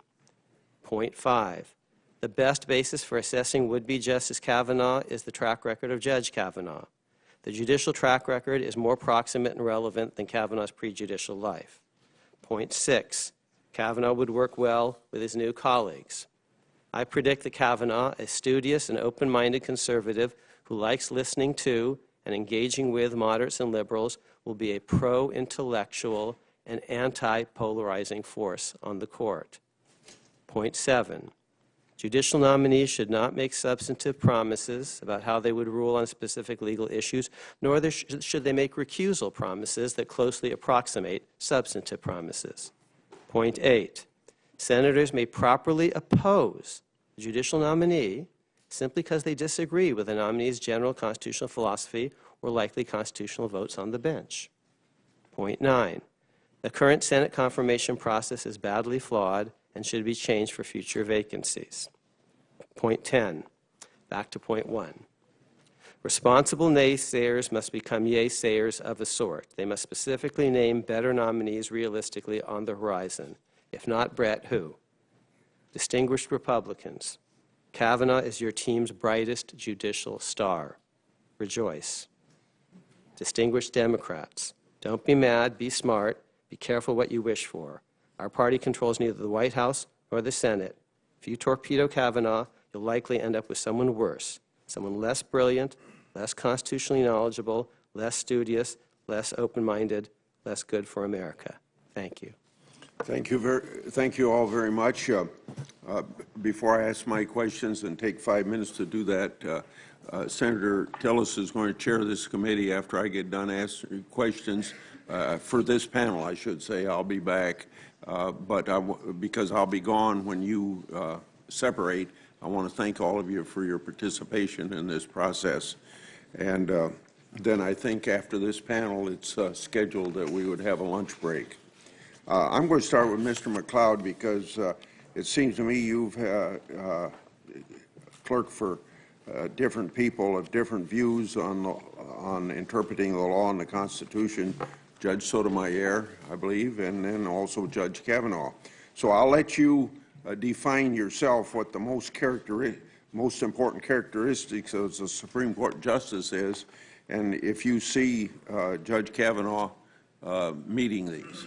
Well, I think the most important characteristics are, first of all, intelligence and faithfulness to the law. I think Judge Kavanaugh, as his reputation shows from his years on the D.C. Circuit, has those characteristics in spades. I think something that's maybe underappreciated in terms of the work the Supreme Court does is how closely the justices work together. And I share Professor Marr's view that Judge Kavanaugh would work well as a colleague on the Supreme Court. He's talked during these hearings about the idea of a team of 9 working together with his colleagues on the court to achieve a goal of justice and interpreting the law fairly. And I think that he would live that model if he were appointed to the Supreme Court. Yeah, thank you. I'm going to ask Ms. Gary this, but it's based upon a very strong point that Professor Murray made, that we hear a lot about what Kavanaugh has done for people that have worked close with him. She fears that he may not take the average American's point of view into mind in his work as a judge. So what would you want the average American to know about Judge Kavanaugh as a person and how he might see their problems, not the people he's associated with all of his life? Push the button, will you? In my experience, Judge Kavanaugh listens and hears everyone he speaks with. I do think he considers people from a variety of backgrounds. I don't think he's lived only in one sphere. I think he has exposed himself to a wide range of people, and I think that he would listen empathetically and hear their voices. And probably a point he's made and how he serves for low-income people at congregate meal programs, as an example, would be one way I would see from what he has said. Ted Olson, you are famous in the legal community in this town and around the country as well. So you ought to interact with a lot of people that in turn have interacted with Judge Kavanaugh. What do other members of the legal profession say about the experiences that they've had with Judge Kavanaugh? Thank you, Mr. Chairman. That's a very good question. The fact is that throughout his legal career, I have heard nothing but the highest praise for Judge Kavanaugh as a human being, as a lawyer, and as a judge. As far as I can tell, and as far as I have heard, he is uniformly respected by his peers on the D.C. Circuit, with whom he has worked in many cases for 12 years or more, including also the most recent appointees to the court. Every lawyer that I have spoken to who has appeared before Judge Kavanaugh has respected the experience and has related to me the fact that he has listened, he pays attention. It's impossible to tell exactly how he is going to decide until you read the decisions that he makes. So in summary, the answer to your question is, I do not know of a lawyer or a judge who is more uniformly respected in terms of his personality, his character, his integrity, his fairness, and his competence. Ms. Sinzak, you obviously remember him as a good teacher. What are those qualities, if you can transfer them to being a good judge and eventually a Supreme Court justice?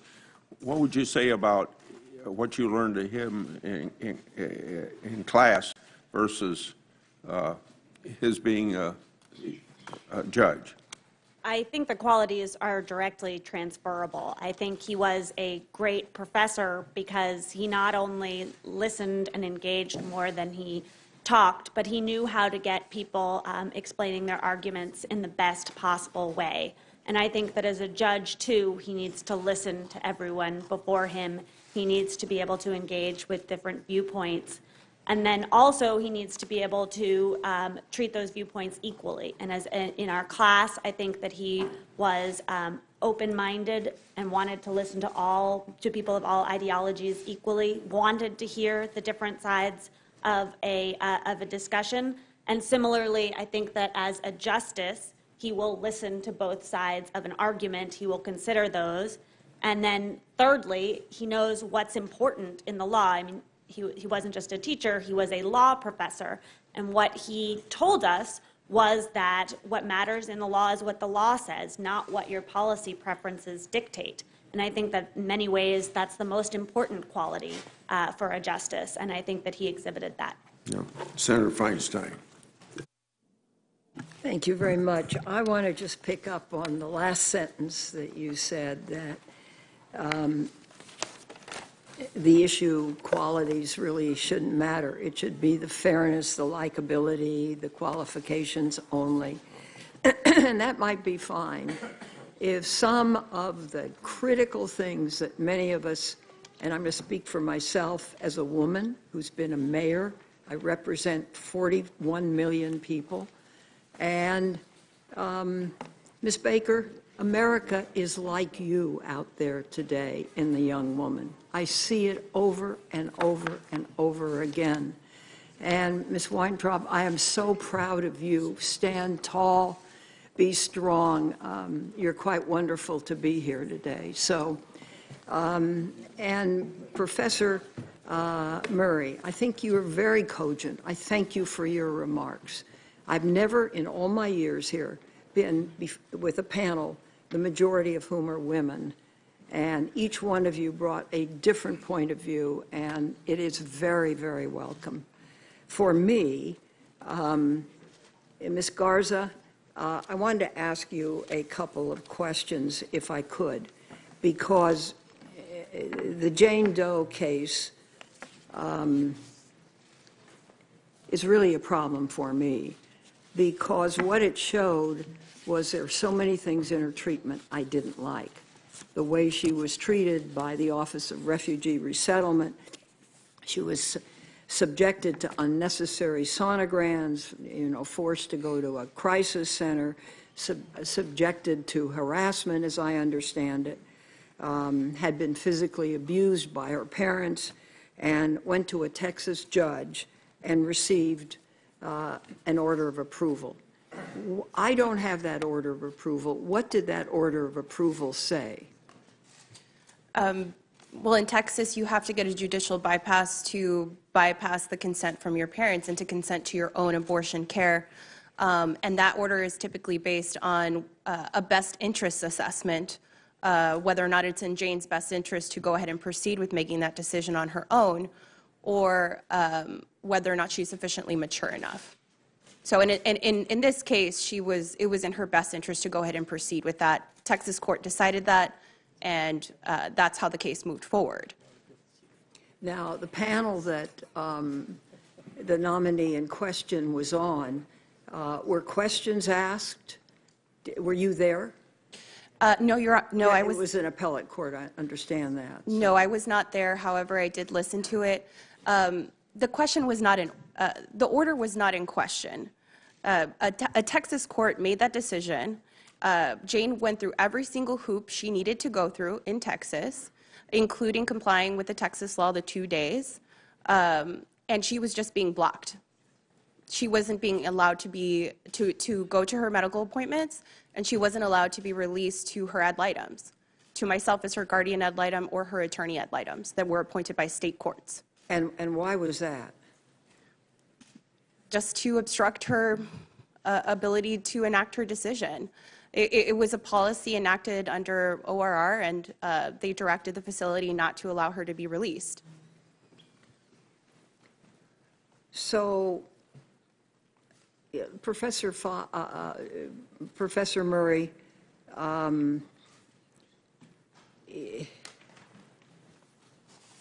I think the arguments have been made here, and my great query is, women have never historically been treated equal, and finally, you know, we got the vote, it began to change, we were able to go to higher education, the United States began to accept women, and now the world seems to be changing in favor of women. What I am most worried about this is that Roe goes down. And for what this meant in my generations, which were the 50s, the 50s and 60s, when the death toll was estimated to be between 200,000 and 1,200,000 of women that went to illegal abortionists and died. I don't want to see us go back to that day. And so that is inherent in this vote. Weapons in this country are inherent in this vote. And if you look at where America is going, also the quality of the individual who's going to sit in that deciding seat, I think overwhelms most else. Your analysis, and you spoke very cogently, how would you analyze this judge affecting those issues? Thank you, Senator. It's clear to me, reading Judge Kavanaugh's opinions on these reproductive rights cases, that he says he is following Supreme Court precedent, but that is not the case. In the Garza case, which is the only abortion case to come before him, Judge Kavanaugh said he was following the settled precedents. Yet he did not even engage the question in Whole Women's Health versus Hellerstedt, which would have required him to weigh the benefits of a delay against the burdens it would have imposed against Jane Doe. That's required by the Supreme Court under its most recent decision in Whole Women's Health versus Hellerstedt. He did not engage that at all. In requiring that Jane Doe take an additional 11 days for the government to seek a sponsor, his decision defied Bellotti versus Baird, a 1979 case where the Supreme Court held that a state cannot require a minor to obtain parental consent or even to notify a parent unless it provides an alternative judicial bypass option for determining whether an abortion is in the best interest of that minor. And as Ms. Garza has said, Jane Doe went through that state-required procedure to have a judicial bypass. She obtained that bypass. A Texas state judge determined that an abortion was in her best interest. The government then still prevented her from obtaining the abortion care she needed.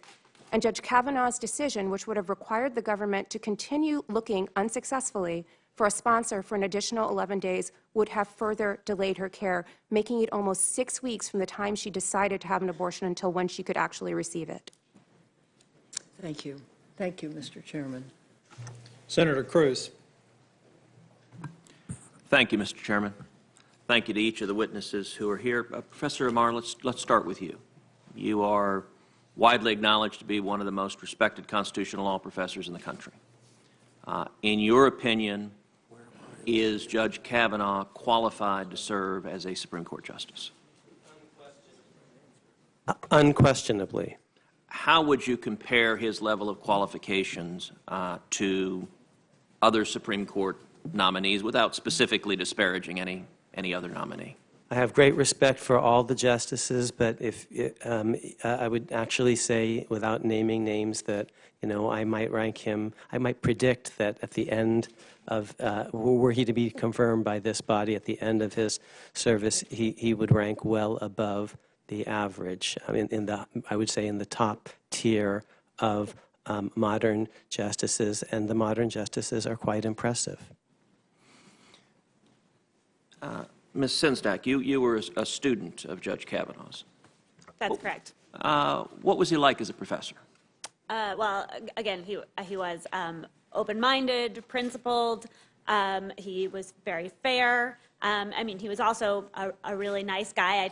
I take the point of my colleagues that likability isn't necessarily a criteria, so I didn't gear my comments in that direction. But he was wonderfully warm. He took students out to dinner and was very friendly. So, am I right that you were part of the legal team that brought a challenge to President Trump's so-called travel ban? Is that right? That's correct. And in your experience at Harvard with Judge Kavanaugh as a professor, you found him fair, open-minded, willing to listen to views from multiple perspectives? I did. I like to hope that I used a lot of the things I learned in Judge Kavanaugh's class to bring that challenge against what I still consider an unconstitutional order. Mm-hmm. Mr. Olson, you served with Judge Kavanaugh in the George W. Bush administration. You were Solicitor General while he was in the White House. What was your experience in terms of any professional interactions you had with him at that time? We did not have a great deal of professional interactions because his position in the White House did not directly relate to what the Solicitor General was doing. We worked often with the counsel to the President, the White House counsel, but from time to time there were opportunities to see the kind of input that he was providing to the people in the White House, the senior officials in the White House, including the President. He was scrupulous, as far as I could tell, scrupulously balanced in making sure that the President and other senior officials in the department were receiving even-handed presentations, so that he would assure that with one side was being advanced to the President, that the other side was also being demonstrated. His thoughtfulness impressed, I think, everyone around him that was dealing with him, both from the standpoint of the White House and the Justice Department. Now, you've argued in courts of appeals all over the country. Have you had the opportunity to present oral argument before Judge Kavanaugh on the D.C. Circuit? I have. I presented the argument in one of the cases involving separation of powers, the constitutionality of the Consumer Finance Protection Board, and we heard that case en banc in the D.C. Circuit. All of the judges were engaged in that case. It was the kind of case that the D.C. Circuit is very good at because it involves separation of powers, it involves the structure of government. All of the judges on that case were engaged. The argument must have gone on for a couple of hours. Judge Kavanaugh was as engaged, if not more so, than the other judges. At the end of the day, he did not agree completely with the arguments that we were making, but he wrote a very thoughtful, reasoned opinion, concurring opinion with respect to concurring dissenting opinion with respect to the constitutionality of the Consumer Finance Protection Board. He very carefully parsed what the Supreme Court had said in the Free Enterprise Fund case and came to a conclusion that was, I thought, very persuasive, although I didn't completely agree with it, very persuasive and reasonable. Well, let me thank each of the witnesses for being here on this panel, and I want to echo what Senator Feinstein said, in particular, Ms. Weintraub. Thank you for your powerful and inspirational testimony. Thank you for being here and being part of this panel. Thank you. Senator Klobuchar. Thank you. Congressman Richmond, thank you so much for being here and for your leadership.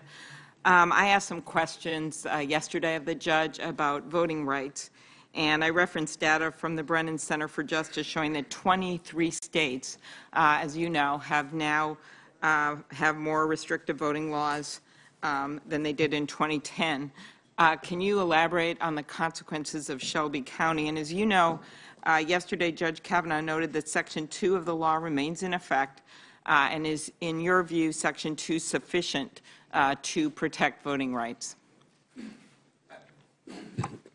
Thank you for the question.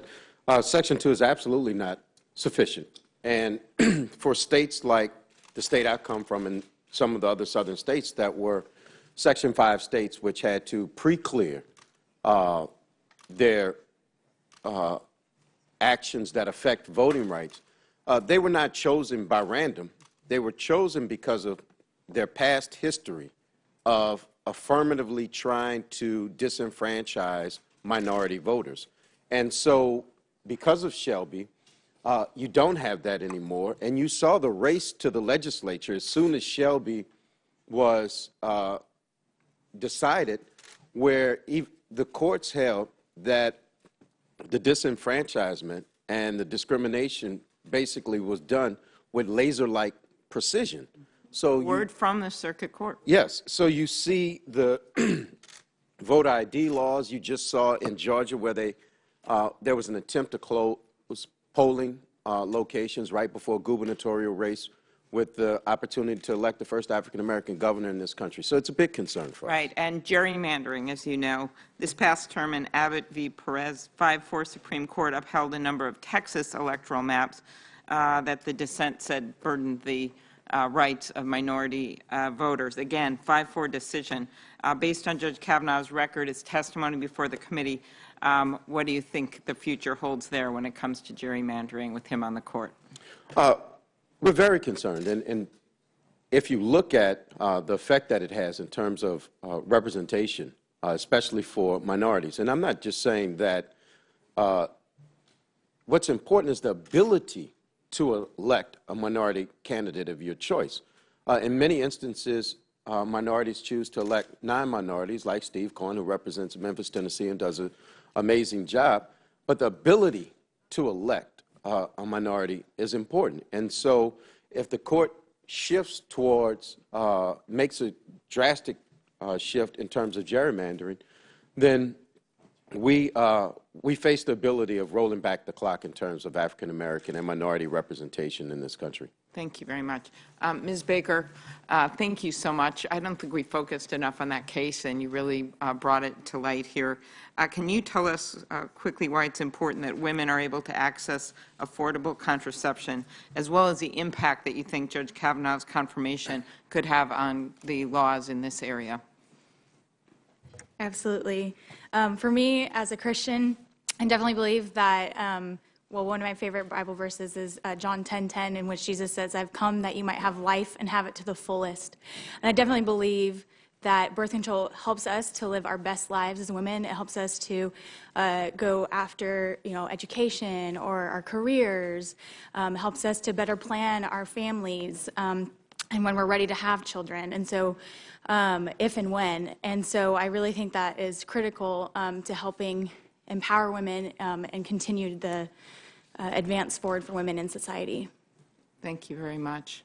And I think the idea here is that you were someone that is pro-life, is that correct? That's correct. And you're someone that just simply wanted to be able to afford contraception after you got married. That's Is that correct. right? Yes. And so the Affordable Care Act, there you were hoping to use those provisions and to be able to, there's other things in there that's helpful as well, not getting kicked off of insurance with pre-existing conditions, an issue that came up here a number of times in our questions and concerns. But one of them was that you were hopeful about getting contraception that you could afford. Is that right? That's when you correct. got married. Yes. And so then what happened here is you go and you get an IUD, and then you find out that the employer is somehow able to exercise their religious rights. Could you explain that just a little more for people? Yeah, absolutely. So I had even gone and done my due diligence and checked with my personal insurance company about the benefits and everything, and made sure that it was all clear, not just my knowledge of the ACA, and it said it would be covered. And so when I went to get my ID, they give a pregnancy test as well, because it is being used as contraception.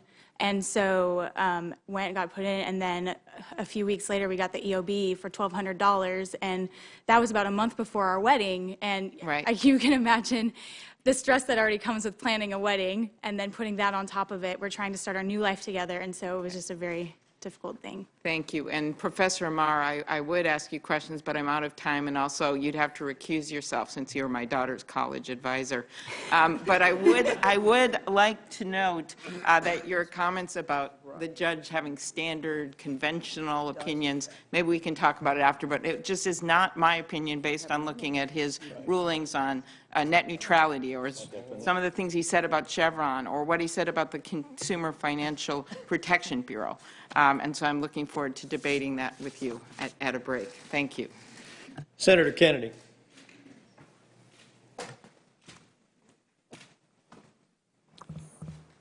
Thank you, Mr. Chairman. I would like to thank all of you for coming today. I know a lot of work went into your statements. I find this kind of testimony very helpful.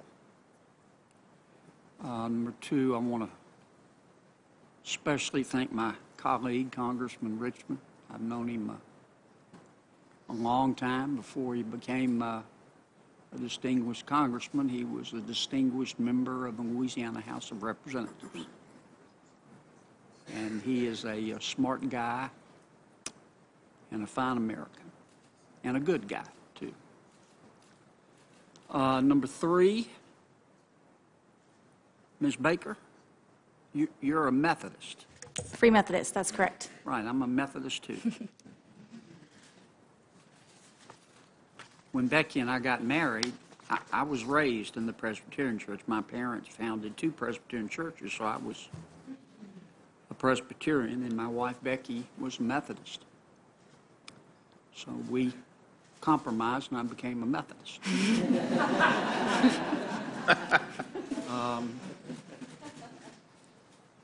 Ms. Sinsdak, did I say that right?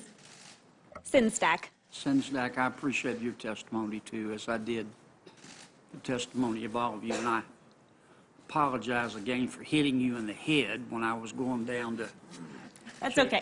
No harm. And Mr. McLeod, what year did you clerk for Judge Kavanaugh? I clerked for him from 2013 to 2014. Okay. And then you went on to clerk for the Supreme Court after that? I did, Senator, for Justice Sotomayor. Okay. And now you're with Williams-Connolly? Yes, Senator. You're an associate there? Yes, Senator. Have a lot of free time, do you? Not much, Senator. I agree with my colleague, Senator Feinstein, that our world is getting better for women. I'm biased, of course, but I think our world is getting better for many Americans. I'm proud of that. In the last 20 months, the United States Congress and President Trump have cut taxes, increased wages, helped create 4 million jobs, delivered 4.1% growth in our domestic product, deregulated the economy, improved health care, I believe, for our veterans,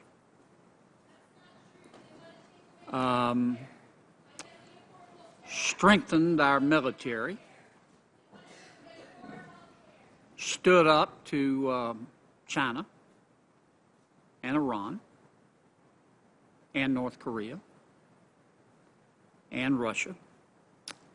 And last but not least, we have confirmed some, I think, very accomplished men and women to join the federal judiciary, including but not limited to 1 Supreme Court justice, and I think soon to be a 2nd Supreme Court justice.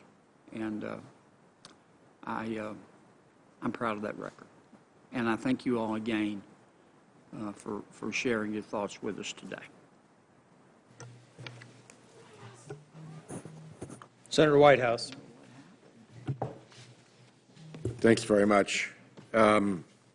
Professor Amar, you mentioned recusal, so let me follow up with you a little bit on the recusal question. When you have a judicial nominee whose name has been put forward by the subject of an ongoing criminal investigation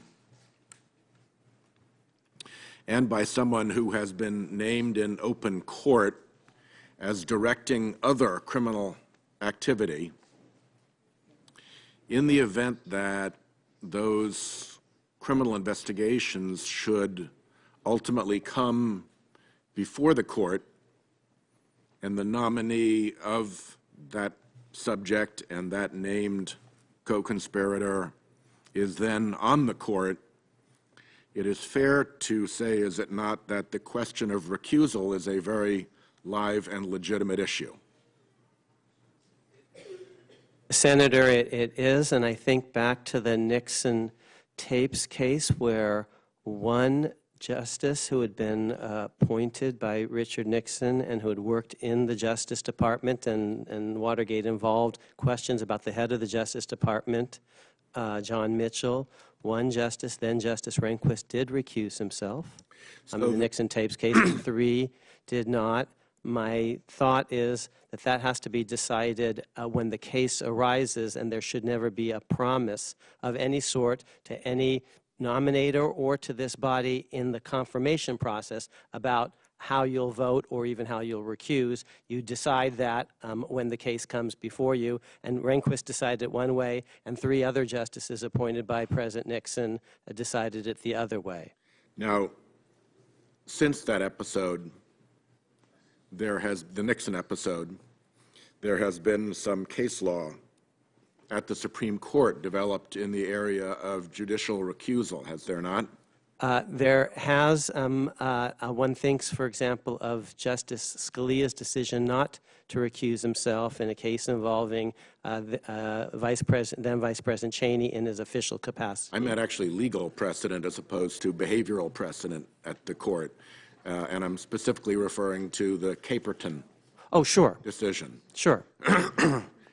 What is your summary of the Caperton decision? Thank you, Senator. So one important thing to understand about that case, which arose out of West Virginia, is it involved a state judiciary, a state elected judiciary, and one problem with state elected judiciaries. I know a lot of states have them. I'm not a fan of them, nor is Justice O'Connor, retired Justice O'Connor, who's actually made a crusade of this issue, is you have to raise money to run, and then you don't have life tenure, and you have to raise money to run again. And that makes it very different, it seems to me, than a federal judge. One of the great glories of the federal system is once you're confirmed, it's to the Supreme Court, it's a life tenured position, and you shouldn't make any promises getting it, but even if you did, they're not really, as a practical matter, easily enforceable because you never have to run again. So I see that case as quite distinguishable in important ways. It also involved a financial... Look at the standard. What was the standard that the court used to apply to the judge in question to determine that he was constitutionally required to recuse himself?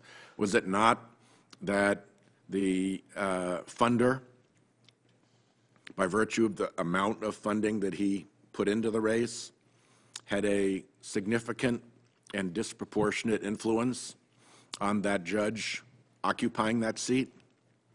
That was part of the standard. If memory serves, it's an opinion of Justice Kennedy, for whom Brett Kavanaugh clerked, and there were about 40 different factors, actually, that in the dissent by Chief Justice Roberts were sort of identified as possible limiting considerations in that case. But you're absolutely right, Senator. The baseline standard was significant and disproportionate influence in putting the judge into that seat, correct? It did involve a huge financial contribution by a private person in a case that was already pending when the person was running for the state Supreme Court. A pending case, a huge financial contribution by a private individual And in this case, you have a pending criminal investigation, and you have somebody who has done a good deal more than put $3 million towards getting that judge in the seat. He has actually 100% put that judge in the seat. Do you not see that there is any potential relevance between the Capron decision and the decision that Judge Kavanaugh would face if confirmed? May I answer? Thank you, Mr. Chair. So it's not 100%. That's what this body actually is about. Presidents don't put people on the Supreme Court, and if you had any concern whatsoever that any promise of any sort was made to the President or anyone in the White House about this litigation, I would say you should vote no, because promises are improper. There is another relevant precedent on judicial recusal, and to repeat, when that case comes before the Supreme Court, were Justice Kavanaugh to be on it, he's going to have to make that decision, as is everyone else. I just don't want him to promise anything one way or another as part of the process of becoming Justice Kavanaugh. But I start con law every year teaching Marbury versus Madison, which, as you know, actually has a really interesting recusal question, arguably, in it, because John Adams, at the very end of his administration, is putting his Secretary of State, John Marshall, on the court, and then the case comes before now Chief Justice John Marshall, and there's a real question whether he should have recused himself. I believe he should have, but that's because he had firsthand knowledge of adjudicative fact of the case, but not merely because he happened to have been picked by one president, because all justices are picked by one president or another one and confirmed by a Senate. So it's actually the first question we do in Marbury versus Madison is the judicial ethics recusal question, and I don't think it's sufficient a basis for recusal, just that you happen to have been nominated by a president who happens to be implicated in a litigation. That might not be enough. Senator Feinstein will be recognized for a correction of the record. Thank you. I appreciate this, Mr. Chairman, because I apparently misspoke. It is the estimates of the number of illegal abortions in the 50s and 60s that range from 200,000 to 1.2 million per year. I said deaths. That is not correct. Senator Hatch. Well, thank you, Mr. Chairman. Mr. Olson, you've been at the center of the D.C. legal community for decades. What is Judge Kavanaugh's reputation among the lawyers you know, and how is he thought of and regarded? I do not know of anyone in the judiciary or in the legal profession in Washington, D.C., or anywhere around that who is respected more than Judge Kavanaugh. Now, there are other judges, of course, who have a reputation which is very, very high. The D.C. Circuit, on which Judge Kavanaugh sits, is populated by very, very talented, very fair judges, many of whom could be perfectly well qualified to be in the Supreme Court. But my experience with respect to Judge Kavanaugh, it would be hard to describe someone with a greater reputation. Well, thank you. You've appeared before Judge Kavanaugh in court many times. What kind of a judge is he, or what type of a judge is he during oral argument? He is very attentive. Like other colleagues on that court, as I said, this is a very, very fine court. But my experience has been that he has not only read the briefs, but he understands the history that brings the case to the court. He's very, very thoughtful. He asks very hard questions of the litigants, no matter which side you're on, very perceptive, the sort of thing that you experience in the United States Supreme Court, where the justices are probing the strengths and weaknesses of your case, and an advocate has to be ready to answer those hard questions. Judge Kavanaugh asks those hard questions, and you can't tell from his questions where he's going to come out in a case. He's looking for information, and analysis and input from the advocate. That is what a good advocate hopes for in a good judge. Well, thank you. Professor Amar, what are the most important qualities you think senators should look for in a potential Supreme Court justice? And why should people from both sides of the political aisle, Republicans and Democrats, support Judge Kavanaugh's nomination? Senator, I do believe that the most important job of the Supreme Court is constitutional interpretation and implementation. It does other things, but that's the most important. And the Constitution doesn't define itself. It requires a lot of careful study. And I just thought that Judge Kavanaugh, more than any other sitting federal judge, a Republican federal judge under age 60, has studied it with more care and scholarliness and consistency and range. He's read very widely. I refer you to the very interesting exchanges he had with Senator Lee, for example, about the Federalist Papers. How many people would know Federalist 37 and 39, maybe 10, maybe 78? But in answer to Senator Cruz did ask me a question, and I should have said one other thing. It's not just that I think he'll be good on his own on the court.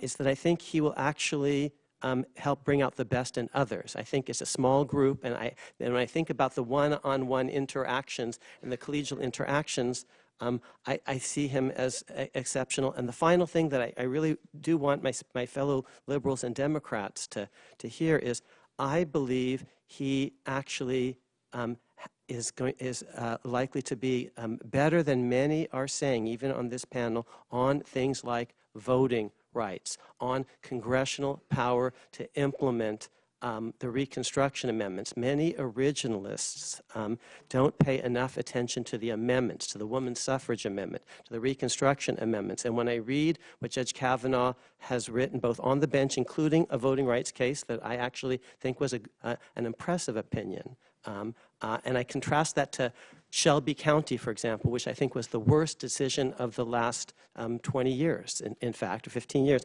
I actually am optimistic about Judge Kavanaugh as someone who will very seriously take the vision of the Reconstruction generation and the women's suffrage generation alongside the founding generation. Well, I want to compliment this whole panel. It's been an excellent panel. You folks are really helping us here on the committee with your testimony from every one of you on the panel. So I'm proud of you, appreciate you. It's one reason why this system does work better. Thanks, Mr. Chairman. Senator Coons. Thank you, Chairman Tillis. Congressman Richmond, welcome. Just wanted to follow up on the line of conversation there with Professor Amar. Do you think Judge Kavanaugh is the right nominee to replace Justice Kennedy, particularly given Kennedy's a critical voice and vote in Fisher versus University of Texas, where the Supreme Court upheld UT's race-conscious admission policies and given Judge Kavanaugh's decisional record?